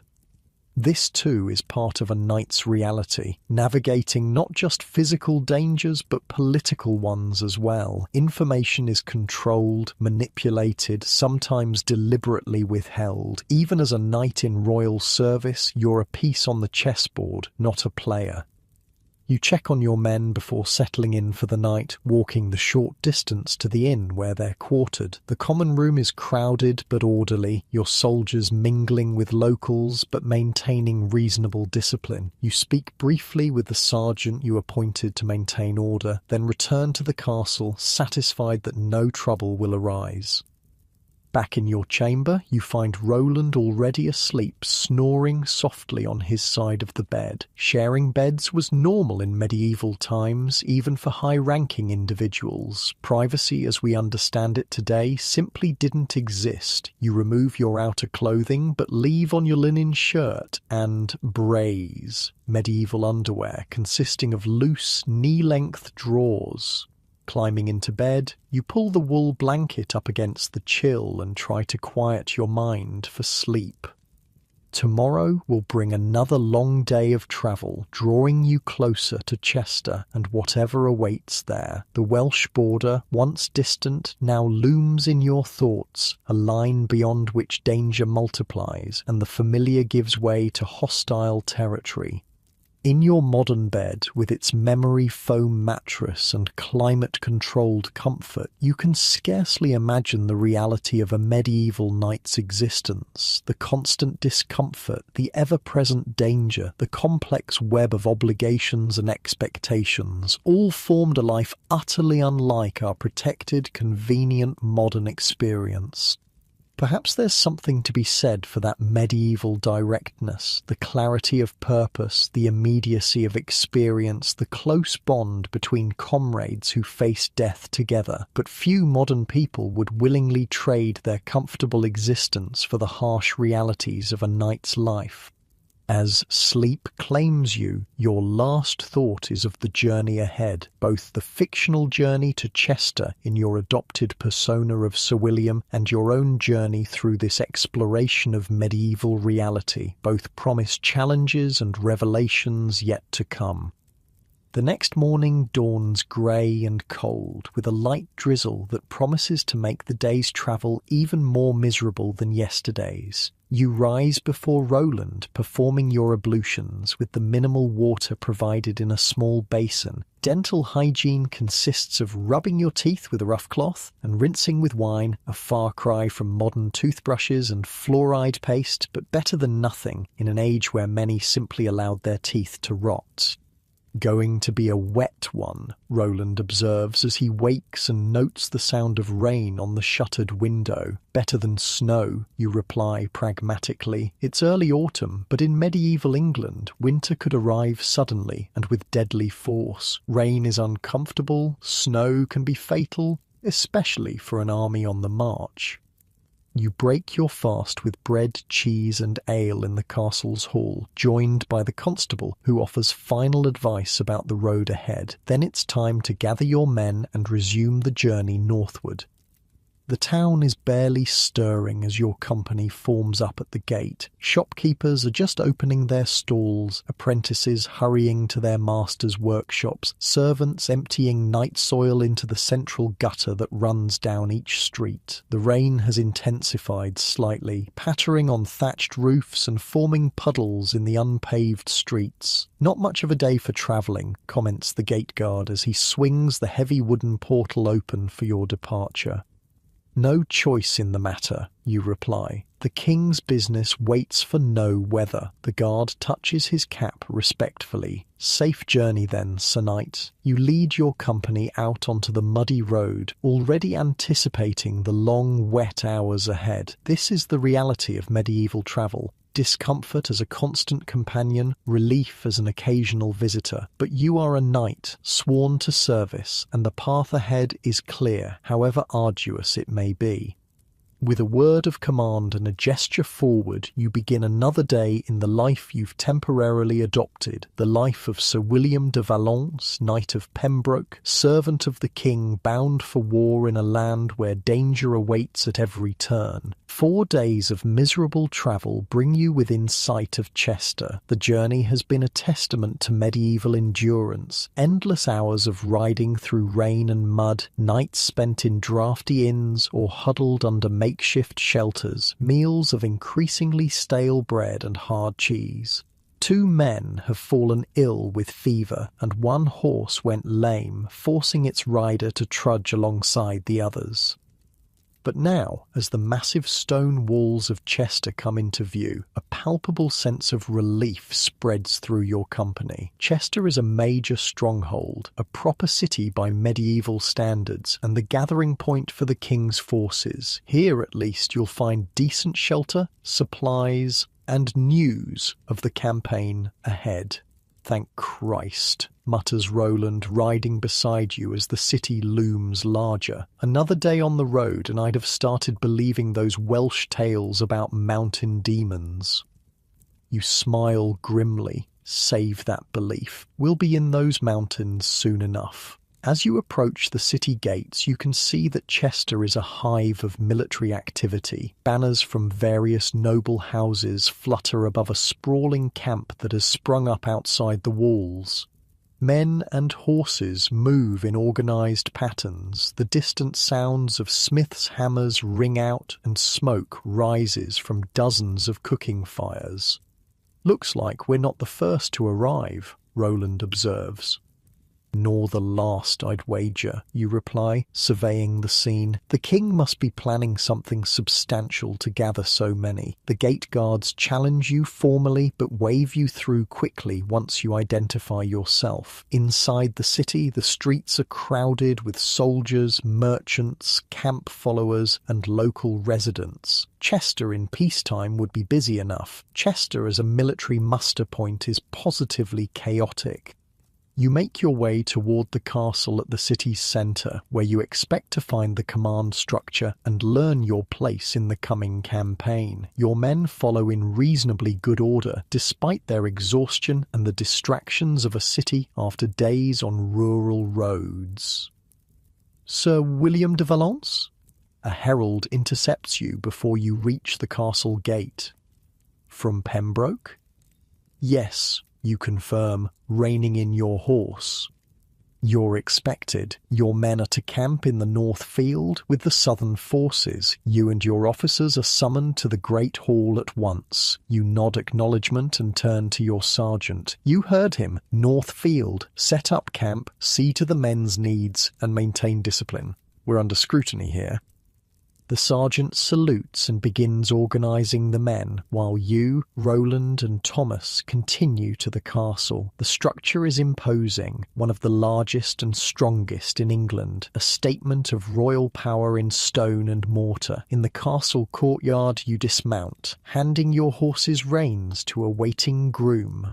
Thomas takes care of Roland's mount as well, then follows at a respectful distance as you enter the great hall.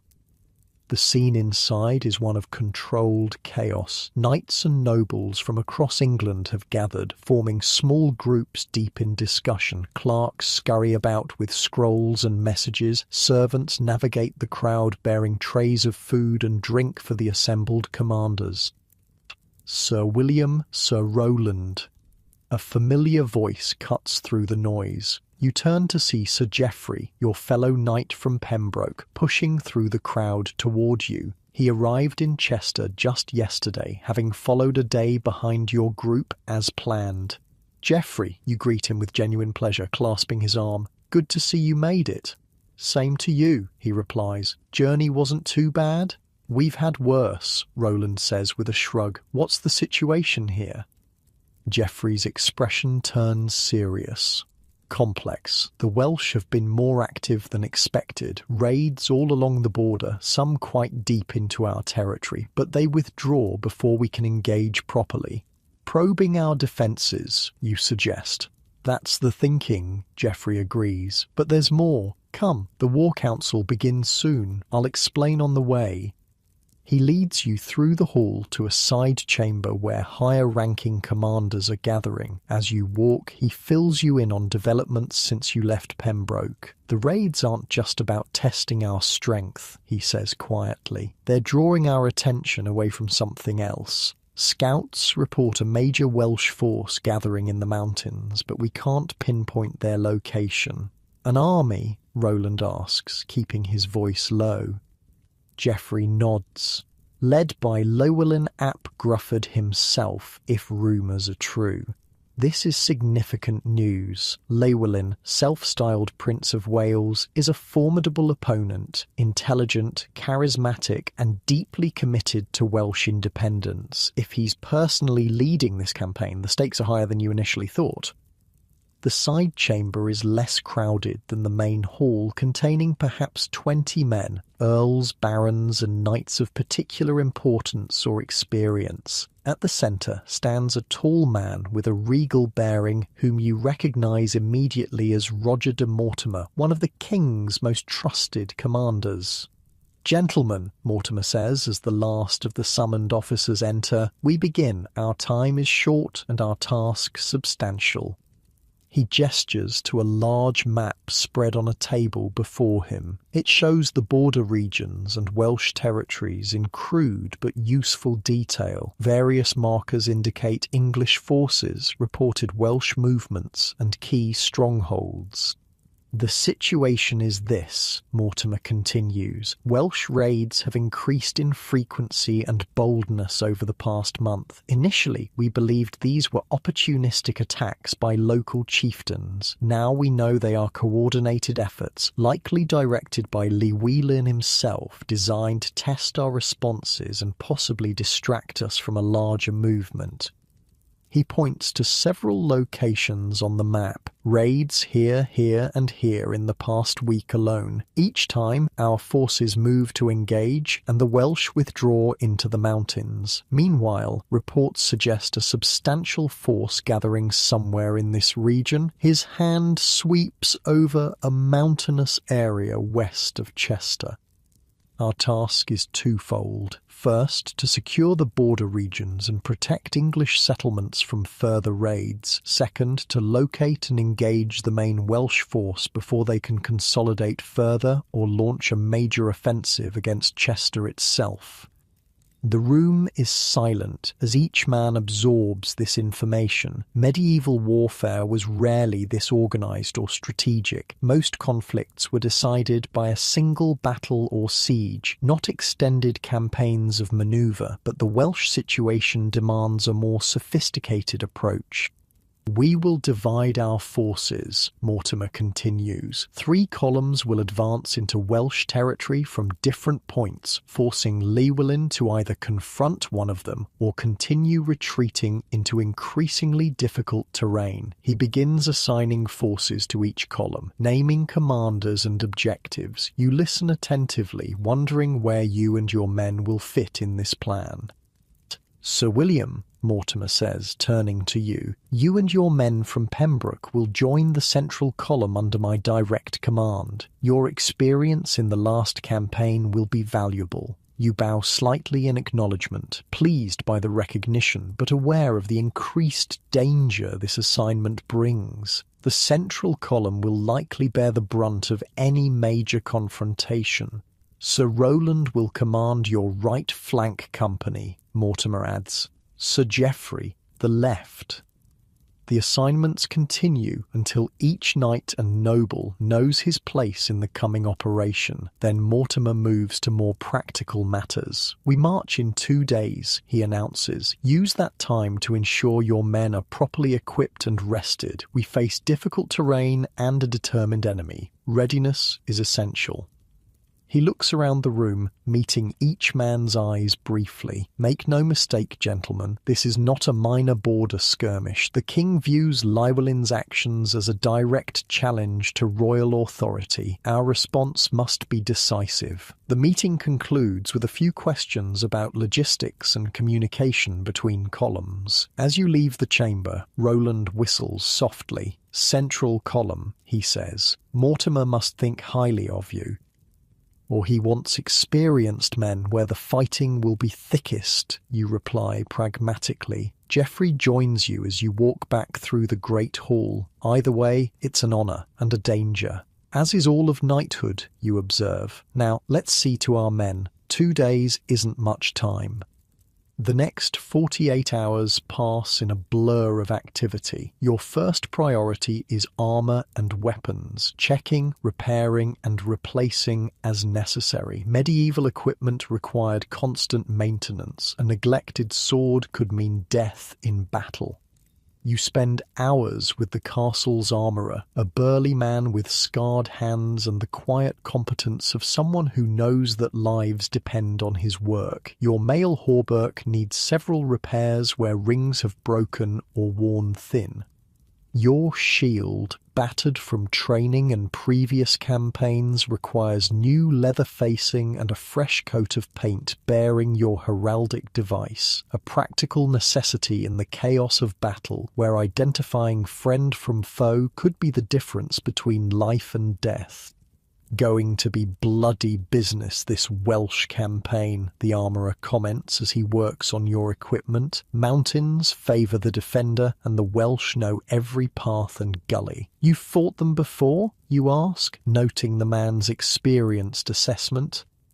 "Aye, under the old king. Nasty fighting, ambushes, night attacks, never knowing where they'd come from next." He hammers a rivet flat with practiced precision. "Take care in those hills, Sir Knight. They're not like fighting Frenchmen on an open field." You thank him for the advice, as well as the repairs. Every bit of practical knowledge helps when venturing into hostile territory.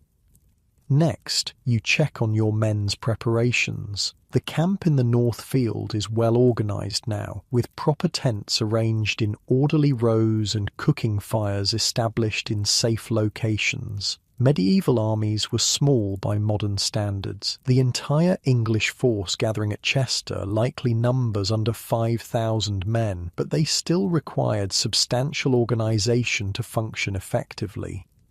You find your sergeant, a grizzled veteran named John, supervising sword practice among the younger soldiers. "Sir William," he acknowledges, straightening to attention. "Men are mostly ready. Need a few more spear shafts and some arrow replacements, but the quartermaster promises delivery by morning." "Good. And morale?" John shrugs slightly. "Steady enough. Some nerves about fighting in the mountains. Few of our lads have ever seen hills higher than those around Pembroke." This concerns you, but doesn't surprise. Most medieval soldiers fought close to home. Campaigns in unfamiliar terrain posed additional challenges beyond the usual dangers of combat. "Gather them this evening," you decide. "I'll speak to them about what to expect." As you continue your inspection, Thomas hurries up with a message. "Sir, Lord Mortimer requests your presence. Something about Welsh guides."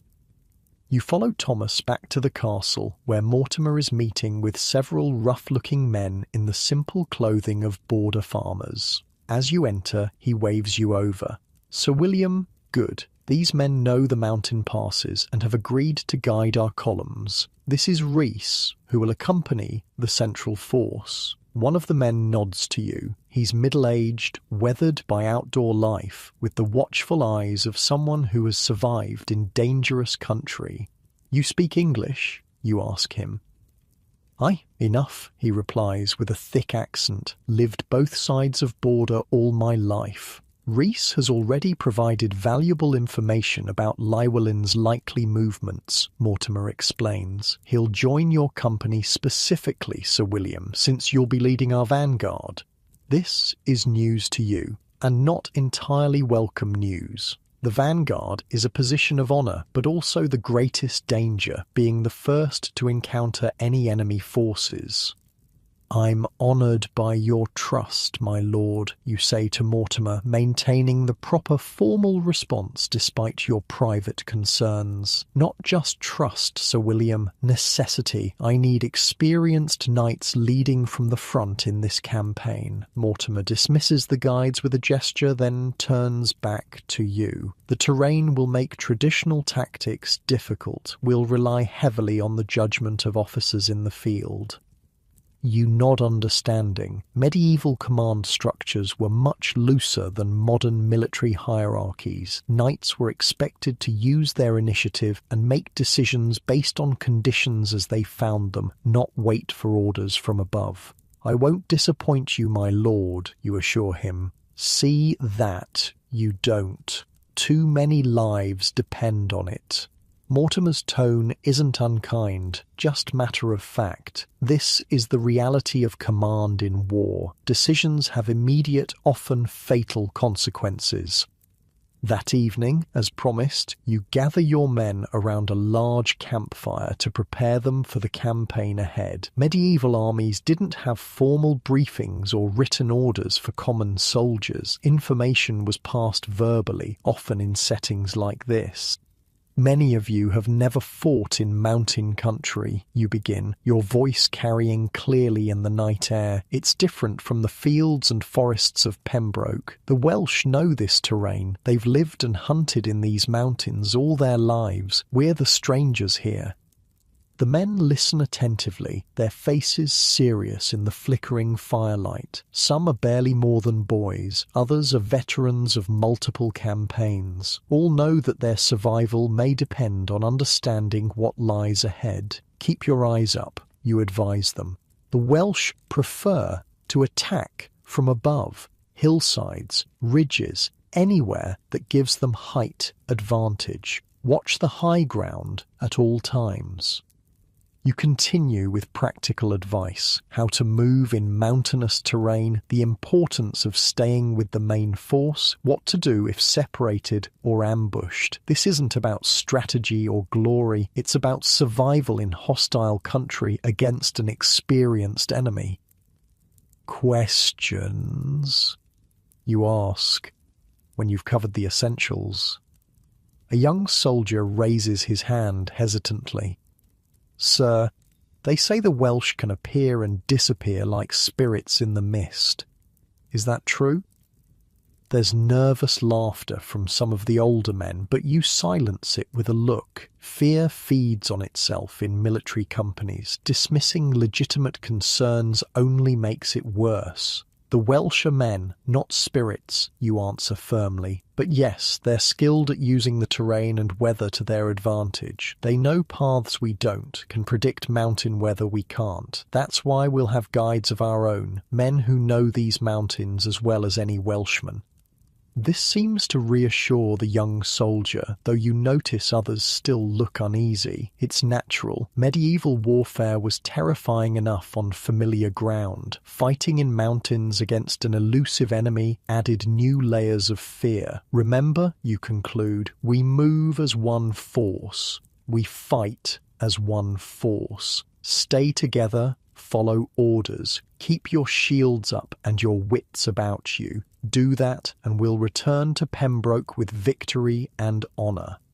The men respond with a ragged cheer, more from obligation than genuine enthusiasm, but that's to be expected. They're not knights sworn to ideals of glory and chivalry. They're ordinary men facing extraordinary danger. As the gathering breaks up, Roland joins you by the fire. "Good speech," he comments. "Think it helped?" You shrug. "Some. Nothing truly prepares men for battle except battle itself." "True enough." Roland pokes at the fire with a stick, sending sparks spiralling into the night sky. "So, vanguard, eh? Mortimer doesn't ask small favours." "No, he doesn't." You stare into the flames, contemplating tomorrow's march and what might follow. "Get some rest, Roland. Dawn comes early, and death comes even earlier if you're not ready for it, he replies with grim humour. Sleep well, William. Dreams of Eleanor, not Welsh spears. You smile despite yourself. Good night, old friend. In your tent, you review your mental preparations one last time, armour and weapons ready, men as prepared as time allows, route understood, at least as far as maps and guides can explain it, your own affairs in order should the worst happen. This last point was crucial for medieval knights. Before campaign, a prudent man ensured his lands and family would be provided for in his absence, or his death. You've done what you can in the hasty departure from Pembroke, but Eleanor is capable. She'll manage whatever comes. Sleep is elusive, as it often is before battle. Instead of forcing it, you use the quiet hours to write a brief letter to Eleanor. Paper is precious and writing materials scarce in medieval times, but as a knight you have access to both. The letter is simple, reassurances of your well-being, instructions about estate matters should you not return, personal sentiments expressed with the restrained emotion typical of your time. You seal it with wax and your signet ring, entrusting it to Thomas to deliver if necessary. Only if I fall, you instruct the boy, who accepts the letter with solemn understanding. A page or squire's duties included bearing such final messages, a responsibility they took with appropriate seriousness. Finally, you sleep, your dreams a jumble of mountain paths, Welsh warriors, and Eleanor's face. Tomorrow brings the march into hostile territory, and whatever fate awaits a knight in service to his king. In your modern bed, far from medieval dangers, you stir restlessly, some echo of Sir William's pre-battle anxiety finding its way across the centuries. The comfortable mattress beneath you bears no resemblance to a medieval camp bed, yet something of that ancient vigilance remains in human experience. The tension before challenge, the mental preparation for difficulty ahead.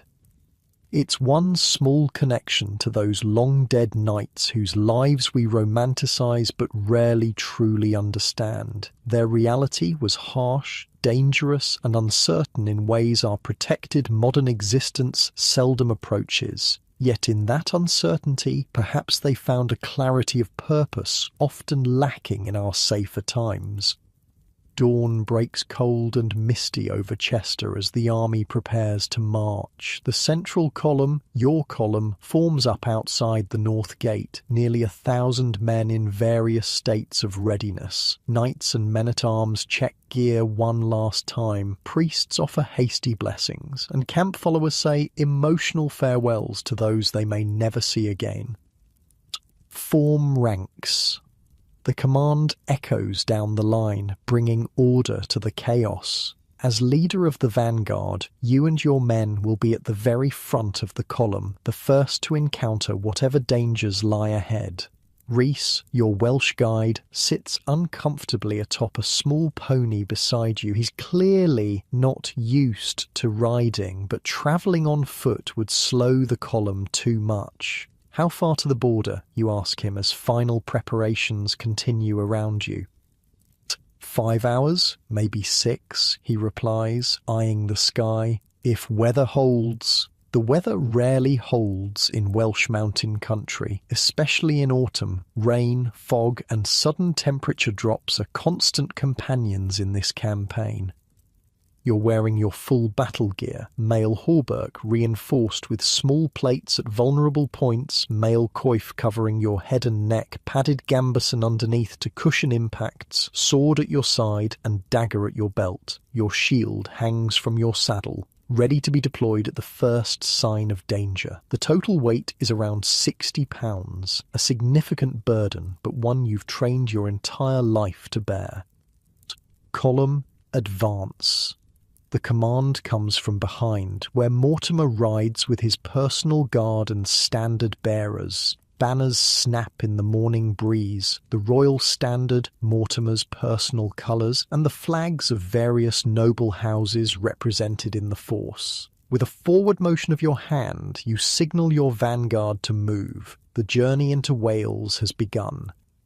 The first few hours pass uneventfully as the column follows the Roman road heading west. The terrain is still relatively flat, the road reasonably well maintained. Scattered farms and small villages appear occasionally, their inhabitants watching the passing army with expressions ranging from hope to dread.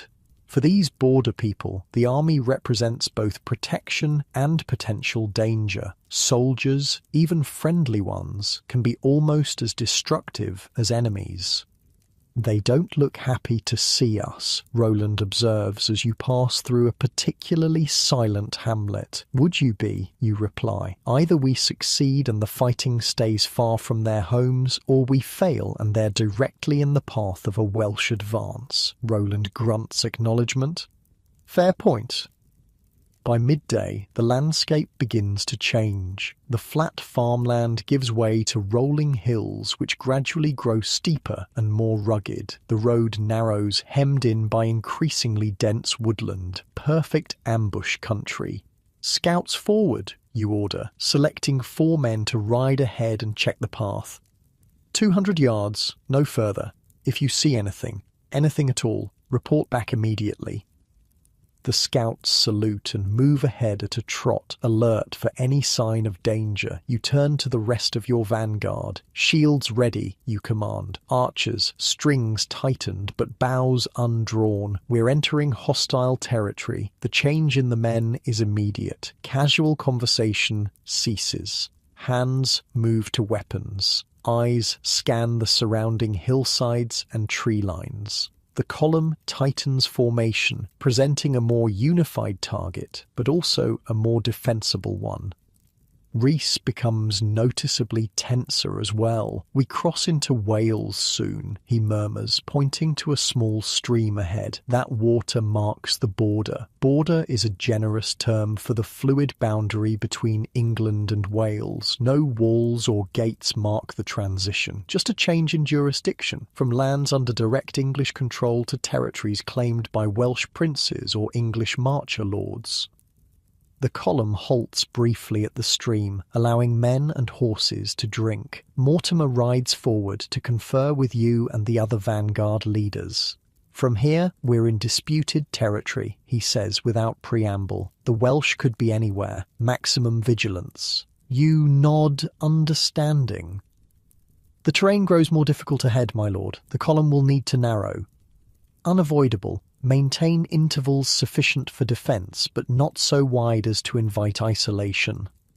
This is the constant balance in medieval warfare, staying close enough to support each other but not so tightly packed that a single attack could devastate multiple units. In mountain country, this balance becomes even more critical and more difficult to maintain.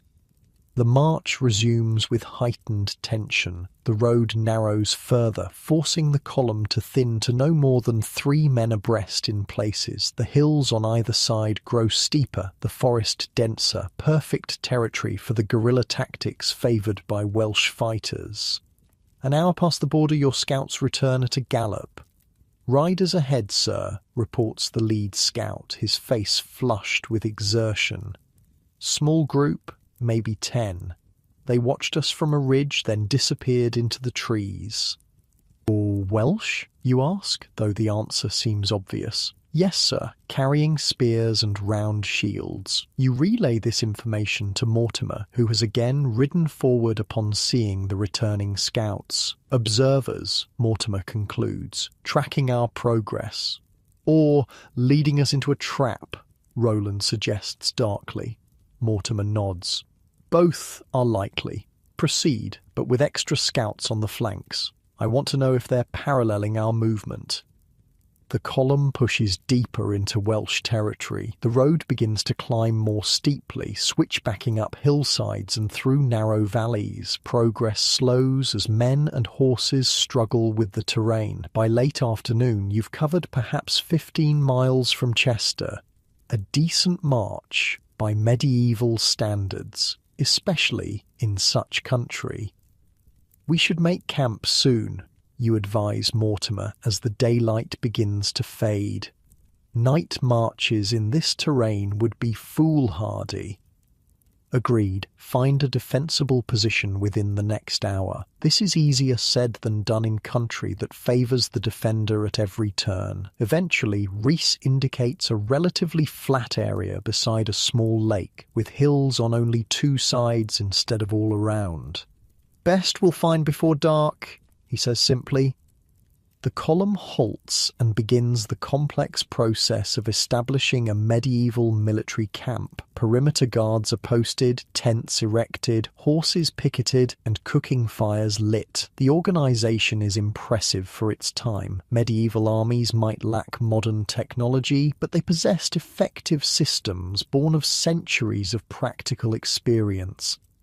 You establish your command post near the centre of camp where you can respond quickly to threats from any direction. Thomas helps you remove your heavier armour, though you keep your gambeson on and weapons close at hand. In hostile territory, a knight never truly relaxes.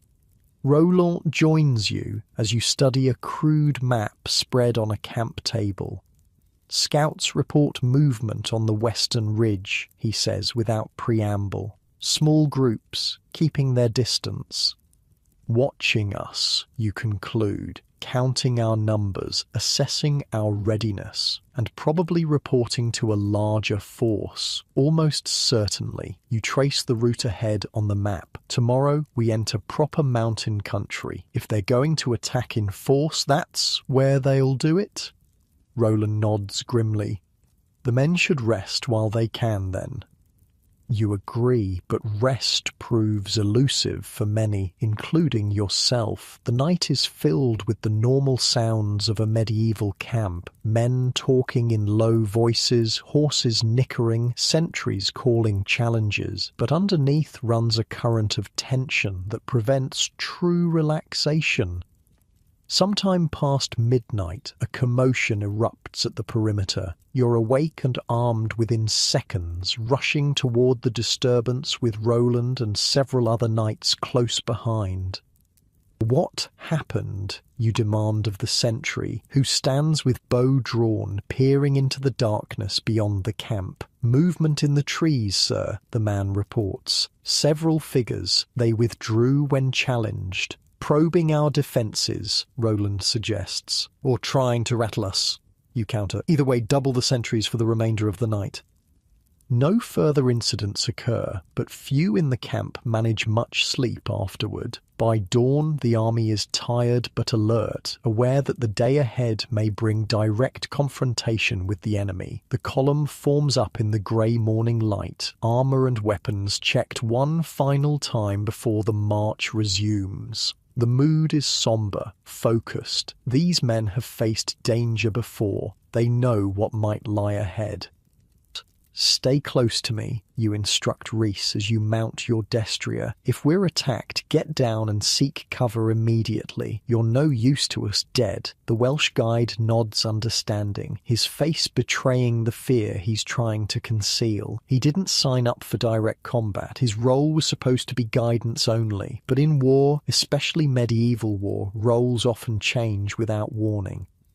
The march begins again, the column snaking its way upward into increasingly mountainous terrain. The road, barely deserving the name now, winds through steep-sided valleys and across exposed ridgelines. In places, it narrows to little more than a goat track, forcing men to proceed in single file, a situation no commander welcomes in hostile territory. "This is bad country for heavy cavalry," Roland observes as you navigate a particularly treacherous section. It's a significant observation. Knights on horseback were the medieval battlefield's most formidable force, but their effectiveness depended on suitable terrain. In these mountains, that advantage is largely neutralized. "We fight dismounted if necessary," you reply. "Not ideal, but better than being caught on horseback in narrow passes." The morning passes in tense vigilance, but no attack materializes. By noon, the column has entered a broader valley with a swift-flowing river on one side and steep forested slopes on the other. The terrain offers slightly better movement but remains fraught with danger. Hold! Reese suddenly raises his hand, his body tense. Something's wrong. You signal the column to halt, scanning the surroundings for any sign of threat. What is it? Too quiet, the guide says, his voice barely above a whisper. No birds, no animals. He's right, you realize with a jolt of alarm. The natural sounds of the forest have ceased entirely. In medieval warfare, this silence often preceded an ambush. Shields, you command, your voice carrying down the line. Form defensive positions. The order comes not a moment too soon. From the forested slope, a volley of arrows arcs toward the column, followed by the battle cries of Welsh warriors charging down the hillside. What follows is chaos, the controlled chaos of medieval combat, where training and discipline mean the difference between life and death. Your men react as they've been drilled to do, forming shield walls where the terrain allows, using trees and rocks as cover where it doesn't. Archers return fire toward the tree line while swordsmen and spearmen prepare to meet the charging Welsh. This is the reality of medieval battle, not the choreographed duels of Hollywood, but a desperate, brutal struggle for survival. Knights fight alongside common soldiers, all distinctions of rank temporarily forgotten in the shared goal of staying alive. You find yourself at the center of a knot of men, roaring commands that barely carry over the din of combat. Your shield deflects an arrow, then another. Around you, men cry out in pain or defiance as the Welsh close to melee range. The first warrior to reach you carries a spear and round shield, typical Welsh equipment, lighter than English armour but allowing greater mobility. He lunges with skill born of lifetime practice, the spear point seeking the gap between your mail and helmet. Your shield intercepts the thrust, the impact jarring your arm to the shoulder. You counter with a sword swing that the Welshman blocks with his own shield, the blow splintering the wood but not penetrating. For several seconds, you exchange attacks and parries, each seeking an opening in the other's defense. This close-quarters combat is exhausting, especially in armor. Your breathing grows labored, sweat stinging your eyes despite the cool mountain air. Finally, an opportunity presents itself. The Welshman overextends slightly on a thrust. You step inside his reach, too close for his spear to be effective, and drive your sword up under his raised arm where no shield can protect. The blade finds its mark, piercing cloth and flesh. The man gasps, his eyes widening in shock and pain. You withdraw the sword with a practiced twist, already turning to face the next threat as your opponent crumples to the ground. There's no time for thought or remorse. Medieval combat allowed no such luxuries. Another attacker takes the fallen man's place, then another. Around you, similar struggles play out as the battle engulfs the entire column. William, Roland's voice cuts through the chaos. Left flank is failing. You turn to see a section of your line buckling under concentrated Welsh pressure. Without hesitation, you move toward the threatened area, gathering men as you go. With me, you command, your voice carrying authority that compels obedience even in the midst of battle. A dozen men follow as you drive toward the weakened flank. Your arrival helps stabilize the position, your presence and combat skill inspiring the beleaguered defenders. The Welsh attack falters, then recedes as suddenly as it began, fighters melting back into the forest from which they emerged. As the immediate danger passes, you begin to assess the situation. The entire engagement lasted perhaps 20 minutes, an eternity in combat terms, but barely a footnote in historical records. Yet in those minutes, lives were irrevocably changed or ended. Casualties? You ask the nearest sergeant, trying to catch your breath. 8 dead that I can see, sir. Many more wounded. It could have been worse, much worse, but the loss still stings. These were your men, under your command, their lives your responsibility. Secure the perimeter, you order. They may attack again. Get the wounded to the centre of the column. Medieval battlefield medicine was primitive by modern standards, but not entirely ineffective. The army travels with surgeons, usually monks with practical experience rather than formal training, who can clean and bind wounds, set broken bones, and even perform amputations when necessary. You find Mortimer organising the column's defence, his armour splattered with blood. Whether his own or someone else's is unclear. An opening probe, he says when you report the situation on your flank, testing our resolve. Successfully repelled, you add, but they'll be back, likely in greater numbers. Mortimer nods grimly. We push on as soon as the wounded are tended. Staying in place invites a larger attack. This is sound medieval strategy. A moving force presents a more difficult target than a stationary one, especially in terrain that favours the defender. The column resumes its march within the hour, wounded men carried on improvised stretchers or helped by their comrades if able to walk. The dead are buried in shallow graves, a hasty but necessary measure when an army must keep moving. Brief prayers are offered, possessions collected to return to families if possible. The remainder of the day passes without further attack, but the tension never eases. Every man knows the Welsh are out there, watching, waiting for another opportunity. By nightfall, the column reaches a more defensible position, a natural bowl in the mountains with steep sides on 3/4 of its circumference. We camp here, Mortimer decides. Double perimeter, no fires except for the wounded. Cold camps were common in medieval warfare when in hostile territory. Fire meant light, and light made you visible to enemies. Better to endure a cold meal and colder night than invite attack. As darkness falls, you make your rounds of the perimeter, checking defences and speaking with the men. Morale has suffered after the day's fighting, but not broken. These are professional soldiers, accustomed to the realities of medieval warfare.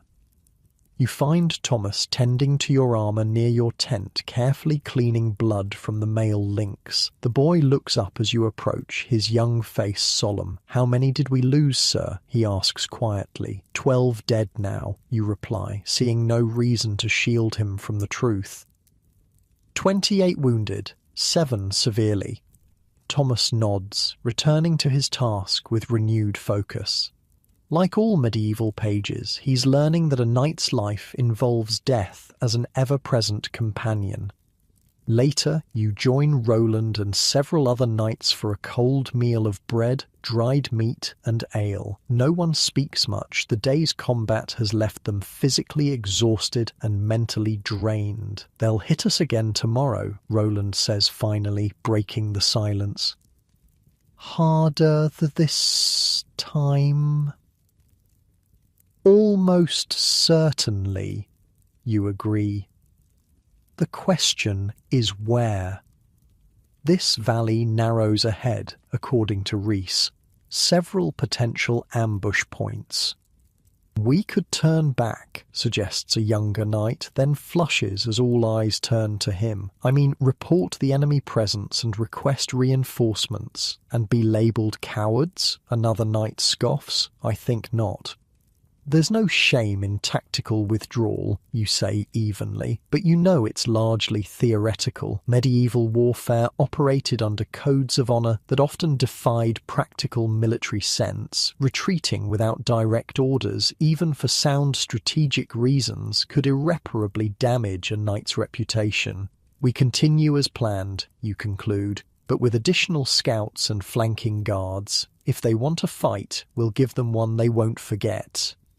The knights murmur agreement, honor satisfied by this approach. Whether it's the wisest course remains to be seen, but in medieval warfare, perception often mattered as much as reality. That night, lying on your camp bed, you find sleep elusive despite bone-deep weariness. Today, you killed at least 3 men, maybe more in the confusion of battle. It wasn't your first experience of combat, nor will it be your last if you survive this campaign, but each encounter leaves its mark on body and soul. Medieval knights didn't have terms like post-traumatic stress, but they recognized the toll of battle. Some turned to religion for solace, others to drink or other vices. The wisest found comfort in comradeship, the shared understanding of those who had faced the same horrors. In your modern bed, far from medieval dangers, you might wonder how those knights endured the constant proximity to violent death. Perhaps they simply had no choice. It was the world they knew, the life they were trained for from childhood. Or perhaps humans are more adaptable than we credit, capable of finding normality even in circumstances we would consider unbearable.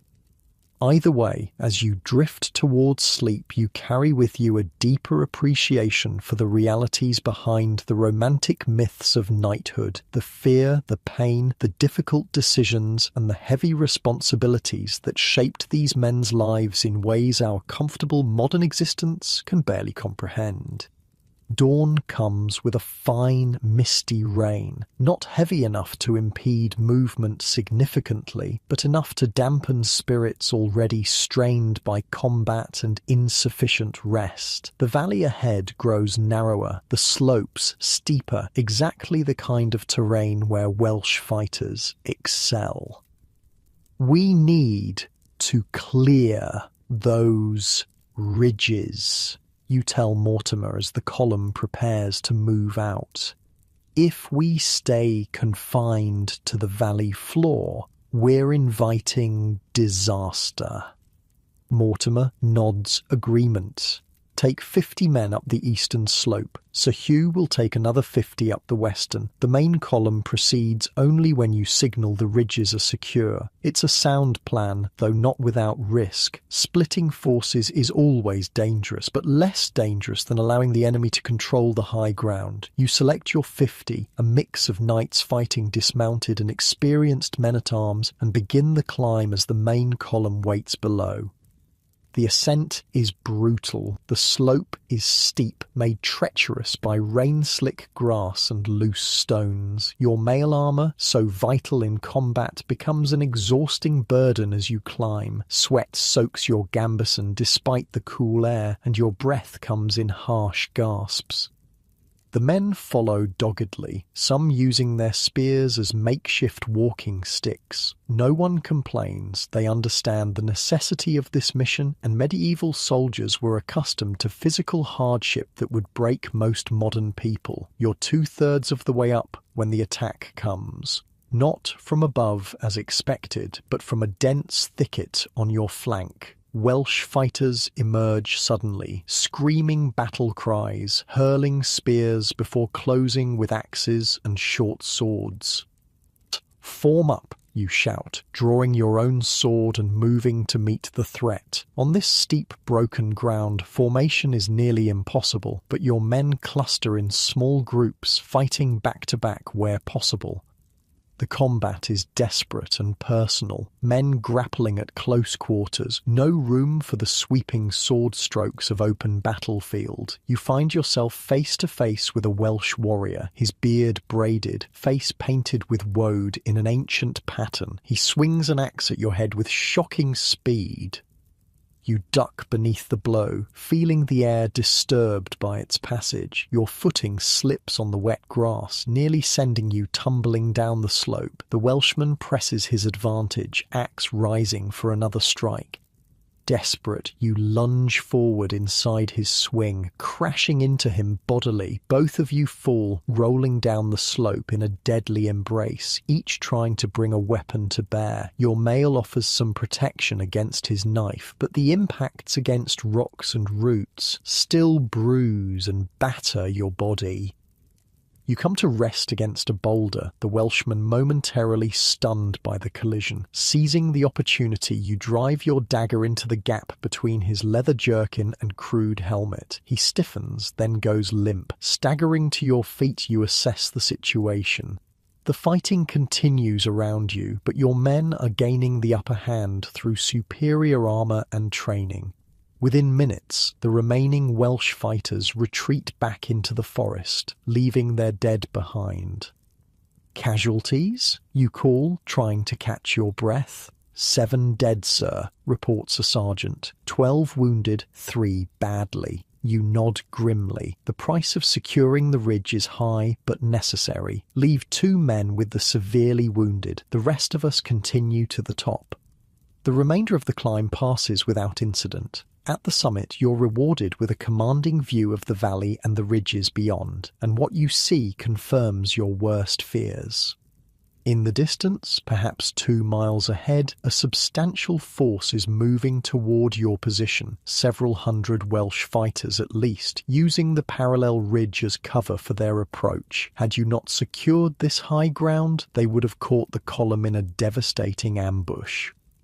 You send a runner down to Mortimer with this intelligence, while positioning your remaining men to defend the ridgeline. Across the valley, you can see Sir Hugh has also reached the summit of his ridge, though whether he spotted the approaching Welsh force is unclear. The runner returns within the hour, accompanied by Mortimer himself and 20 additional men. The commander studies the enemy movement through narrowed eyes. "Good work securing this position," he says finally. "You've saved the column from a nasty surprise." "What now, my lord?" you ask. "They outnumber us significantly." Mortimer considers for a moment. "We hold the high ground now. Let them come to us if they dare." It's a calculated risk. Medieval battles were often determined by position as much as numbers. Controlling the ridges gives your smaller force a fighting chance against superior numbers. "Prepare defensive positions," Mortimer orders. "Messenger to Sir Hugh, hold at all costs. The main column will advance to that bend in the river and establish a fortified camp. We'll catch them between hammer and anvil if they attack." Medieval warfare wasn't always about pitched battles. Sometimes the wisest strategy was forcing the enemy to attack prepared positions, neutralizing their numerical advantage through terrain and defensive works.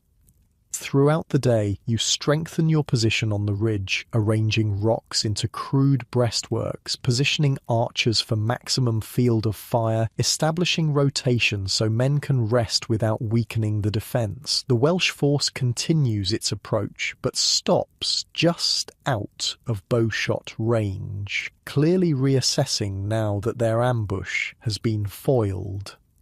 As afternoon wanes, a rider approaches from the main column, picking his way carefully up a game trail you've secured. It's Roland, his armour mud-splattered, but his expression satisfied. "The camp is established," he reports. "Mortimer wants you to bring your men down under cover of darkness. The Welsh are pulling back from our position as well." "Withdrawing completely?" you ask, surprised. Roland shakes his head. "Regrouping, more likely. They lost the advantage of surprise. They'll try something else now." You nod, understanding. "We'll come down after sunset. No torches, single file, absolute silence." The descent in darkness proves nearly as challenging as the combat earlier. Each man must feel his way down the treacherous slope, burdened by armour and weapons, maintaining silence to avoid alerting any Welsh scouts. It takes hours to get everyone safely down, the last men reaching the camp well past midnight. The fortified camp is impressive for something constructed in a single day. Medieval armies were adept at rapid field fortification, a necessity when campaigning in hostile territory. A ditch and earthen rampart encircle the position, strengthened with sharpened stakes. Inside, tents are arranged in orderly rows, with clear paths for rapid deployment in case of attack. Mortimer meets you near the center of the camp, where a small fire burns in a pit dug deep enough to hide most of its light. "Your men performed well today," he says without preamble. "Get them fed and rested. Tomorrow may bring the main engagement." You find your own tent already erected, Thomas waiting with food and drink. The boy looks exhausted, but manages a smile as you enter. "Heard you killed a dozen Welshmen, sir," he says, helping you remove your mud-caked armor. "Exaggeration," you reply, wincing as the male hauberk lifts away, revealing fresh bruises beneath. 3, maybe 4, and they nearly killed me in return. This is another reality of medieval combat, often overlooked in romantic tales. There were no invincible heroes, no knights who cut down enemies by the score without taking wounds themselves. Every fight was dangerous, every victory costly. Thomas helps you clean up as best as possible with a small basin of water and a cloth. Proper bathing is out of the question in a field camp, but you can at least wipe away the worst of the blood and grime. The boy then applies a pungent salve to your visible injuries. A mixture of herbs and animal fat that medieval medicine relied upon to prevent infection. "Any word from Chester?" you ask as he works. "Reinforcements?" Thomas shakes his head. "Nothing that I've heard, sir, but there's talk that the Northern Column engaged a Welsh force yesterday near Flint, victorious, supposedly." You take this news with appropriate skepticism. Camp rumours were as common in medieval armies as in modern ones, and equally unreliable. Until confirmed by proper messengers, such reports are more wishful thinking than actionable intelligence. After eating a simple meal of bread, hard cheese, and dried meat, standard fare for medieval campaigns, you seek out Roland. You find him checking the perimeter defences with several other knights. "Quiet so far," he reports. "Too quiet, if you ask me." You agree with his assessment. The Welsh are out there, planning something, but for now, the night offers a brief respite, a chance for much-needed rest. "Sleep while you can," you advise Roland. "I'll take first watch with my men."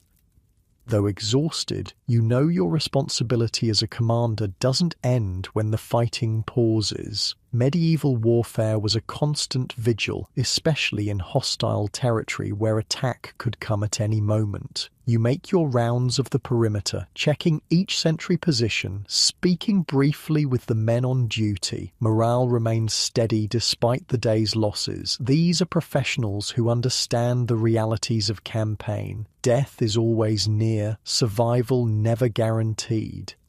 Around midnight, you're relieved by another night and finally return to your tent. Thomas has arranged your camp bed, a simple cot raised slightly off the ground with blankets that smell of wood smoke and horse. It's far from comfortable by modern standards, but to your exhausted body it's welcoming enough.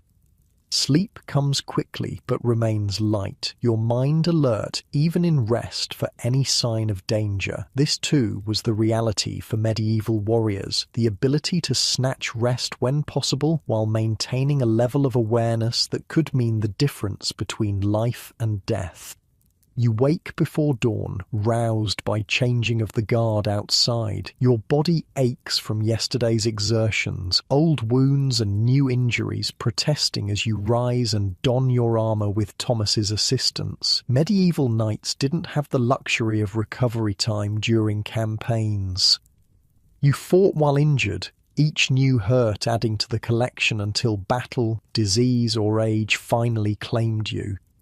Outside, the camp is stirring as men prepare for what all expect to be a day of battle. Cooking fires glow in their deep pits, the smell of porridge, simple filling campaign food, filling the air. Knights gather in small groups discussing strategy or simply enjoying a moment of camaraderie before the killing begins again. You find Mortimer with his captains studying a crude map spread on a camp table. He looks up as you approach, his expression grim but determined.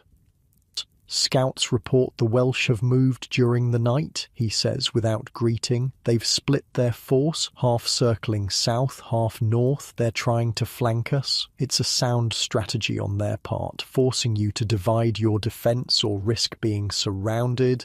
But Mortimer has anticipated this move.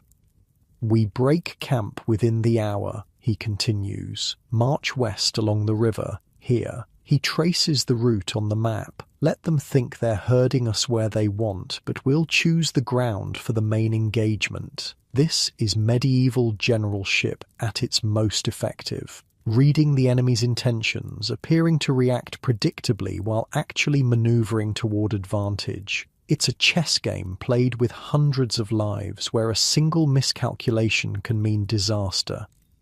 The camp dismantles with practiced efficiency. By the time the sun crests the eastern ridge, the column is already moving westward along the narrow valley, scouts ranging ahead and to the flanks to provide warning of enemy movement.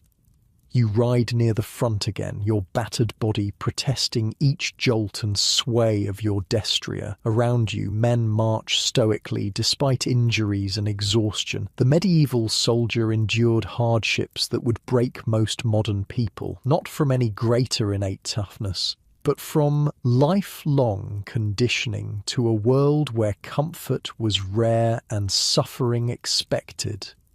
The valley gradually widens as you proceed west, the river bending southward. By mid-morning you reach the position Mortimer has selected for his stand, a broad meadow backed by a low cliff with the river protecting one flank and a steep wooded slope the other. It's defensible ground, allowing formation of proper battle lines while minimising the Welsh ability to use their superior mobility.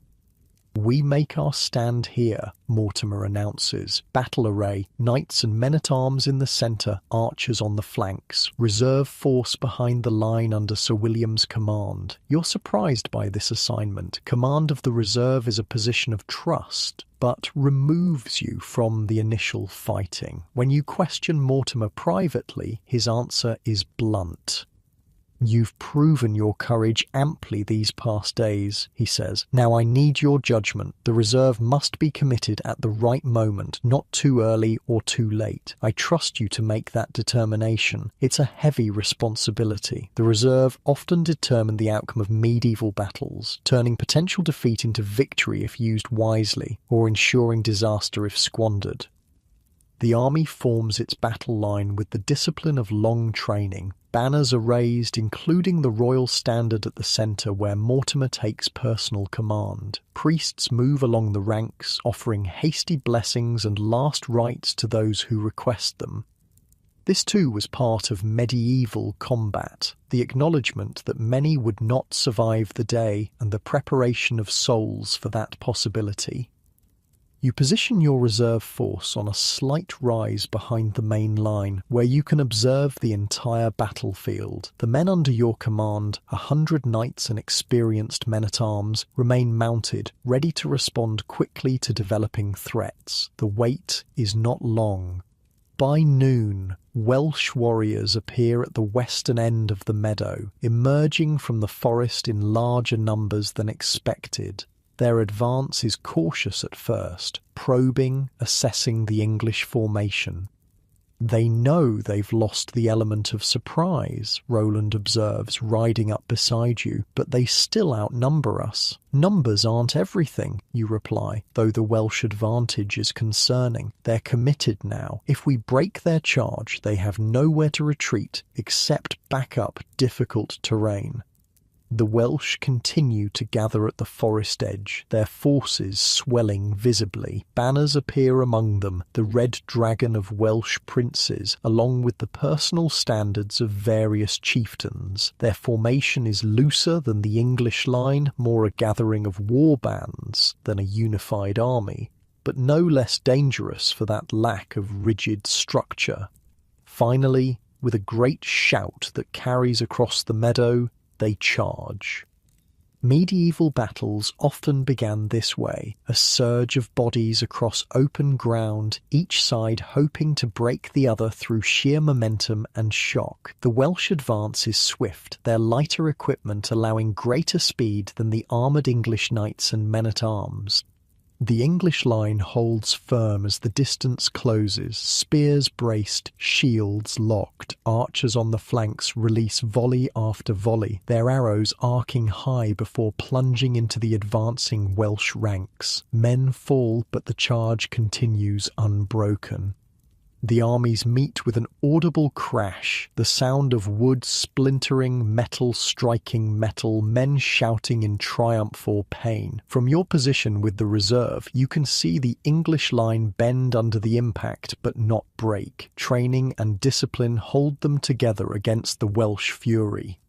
For long minutes the battle hangs in balance, the Welsh press hard against the centre, seeking to split the English force, while Mortimer commits his knights to shore up threatened sections. It's a swirling, chaotic affair, individual combats merging into a collective struggle for survival and victory. Then you see it, a movement in the trees to the north, a fresh Welsh force emerging to strike at the English flank. This is the moment you've been positioned to counter. Reserve, with me, you command, raising your sword. The northern flank. Your 100 mounted men respond instantly, wheeling toward the new threat. The advantage of horseback is speed and impact, qualities perfectly suited to counter the flanking maneuver before it can fully develop. You lead the charge personally, as expected of a medieval commander. Your destrier thunders across the meadow, hooves tearing up clods of earth. Around you, your men keep formation despite the gallop, lances lowered to present a wall of steel points to the emerging Welsh. The impact is devastating. Your charge catches the Welsh force before it can properly deploy, smashing into their exposed flank with the full weight of horses and armoured men. Lances pierce shields and bodies, driving deep into the Welsh formation before breaking. Without pausing, knights draw swords to continue the slaughter. The flanking manoeuvre collapses under this counterattack, Welsh warriors falling back in disorder toward the protective tree line. You press the advantage, driving them further back, ensuring they cannot regroup to threaten the main battle. By the time you pull your men back into formation, the situation on the main field has shifted dramatically. With the flanking threat neutralised, Mortimer has committed his personal guard to a push at the centre of the Welsh line. The momentum has swung to the English, the Welsh, falling back across the meadow in increasing disorder. Medieval battles often turned this way, a tipping point where one side's cohesion failed, transforming an organised fighting force into individual men seeking safety. Once begun, such collapse was nearly impossible to reverse. You lead your reserve force back toward the main battle, but it's already clear the day is won. The Welsh retreat has become a rout, men fleeing into the forest pursued by mounted knights. Banners that proudly led the charge now lie trampled in the bloodied grass. The aftermath of battle is never glorious. The meadow is strewn with dead and wounded from both sides, the survivors moving among them to offer aid to friends or deliver mercy strokes to dying enemies. Medieval medicine could save some. Those with clean wounds to extremities might survive if infection didn't set in, but many injuries were beyond help. You dismount, handing your horse's reins to a squire, and walk through the carnage to report to Mortimer. The commander stands near the centre of the field, his armour dented and blood-spattered, but his person apparently unwounded. "Well timed," he says simply as you approach. "The reserve turned the day. The men fought well," you reply, deflecting personal praise as was customary among knights. "Welsh casualties?" "Heavy. Their main force is scattered. Prisoners report Llywelyn himself was not present. This was a subordinate command. This explains much. Without their principal leader, the Welsh lacked the cohesion to press their numerical advantage effectively. It's a significant victory, though not the decisive engagement that might end the rebellion. We've bloodied them, Mortimer continues. Now we secure this valley and await reinforcement from the northern column. The campaign continues, but we've gained valuable ground today. The rest of the day passes in the grim business that follows battle. Wounded are tended, dead are buried in mass graves, equipment is recovered and repaired where possible. Medieval armies couldn't afford to linger long on battlefields. Disease would quickly take more lives than combat if proper sanitation wasn't established. By evening, a new camp has been constructed at the eastern end of the meadow, away from the worst of the day's fighting. Sentries are posted, though an immediate Welsh counterattack seems unlikely given their losses. For the first time in days, men relax slightly, the immediate danger past, if not the overall threat. You sit outside your tent as darkness falls, finally allowing yourself to feel the full extent of your exhaustion. Every muscle aches, old wounds throb with renewed vigour, and the emotional toll of combat weighs as heavily as physical fatigue. Roland joins you, passing a wineskin that contains something considerably stronger than the usual campaign fare. From Mortimer's personal stores, he explains with a weary smile. He thought we deserved it. You take a grateful swallow, the fiery liquid warming you from within. We were lucky today. Luck, skill, and good leadership, Roland corrects, though I won't argue with any divine assistance we might have received as well. This blend of practical assessment and religious acknowledgement was typical of medieval knights, men who lived by their martial skills but also believed sincerely in divine providence. Victory was earned through training and courage, but ultimately granted by God. As night deepens, the camp grows quieter. Men seek what comfort they can find in this harsh environment, many sleeping where they sit rather than making the effort to reach their tents. The wounded moan softly despite doses of medieval painkillers, alcohol primarily, perhaps with extracts of poppy for the worst cases. You retire to your tent eventually, where Thomas has prepared your cot and laid out cleanish clothes for tomorrow. The boy looks dead on his feet, having spent the day helping with the wounded after ensuring your own equipment was properly maintained. Get some rest, you tell him kindly. You've earned it as much as any fighting man. Left alone, you remove your armour with practised movements, each piece carefully set aside for cleaning and repair tomorrow. The padded gambeson beneath is sweat-soaked and stained, but you have no energy to change. You simply collapse onto the cot, your sword within reach as always. Sleep comes almost instantly, your exhausted body surrendering to the absolute need for recovery. In this moment, the night's concerns, duty, honour, survival, fade into temporary oblivion to return with the dawn and whatever new challenges it brings. In your modern bed, so far removed from medieval hardships, you drift towards sleep with new appreciation for the comforts you take for granted. No armour presses against bruised flesh, no sword waits by your hand for midnight attacks, no wounds throb with the threat of infection that could claim your life. The knights of old faced a reality we can scarcely imagine, one where pain was constant, danger ever-present, and comfort nearly non-existent. Yet they endured, finding meaning in service, honour in duty, and occasionally moments of peace amid the chaos of their world. As you sink deeper into the soft embrace of your mattress, sheets clean and smooth against your skin, room temperature perfectly regulated, you might spare a final thought for Sir William and his medieval companions. Their struggles have ended centuries ago, their victories and defeats mere footnotes in history books. But in understanding something of their reality, perhaps you've gained a small connection to these distant ancestors whose world shaped the one you now inhabit. Sleep well, safe in your modern comfort, while dreams perhaps carry you back to that harsher time, but only as a visitor free to return to the present when morning comes.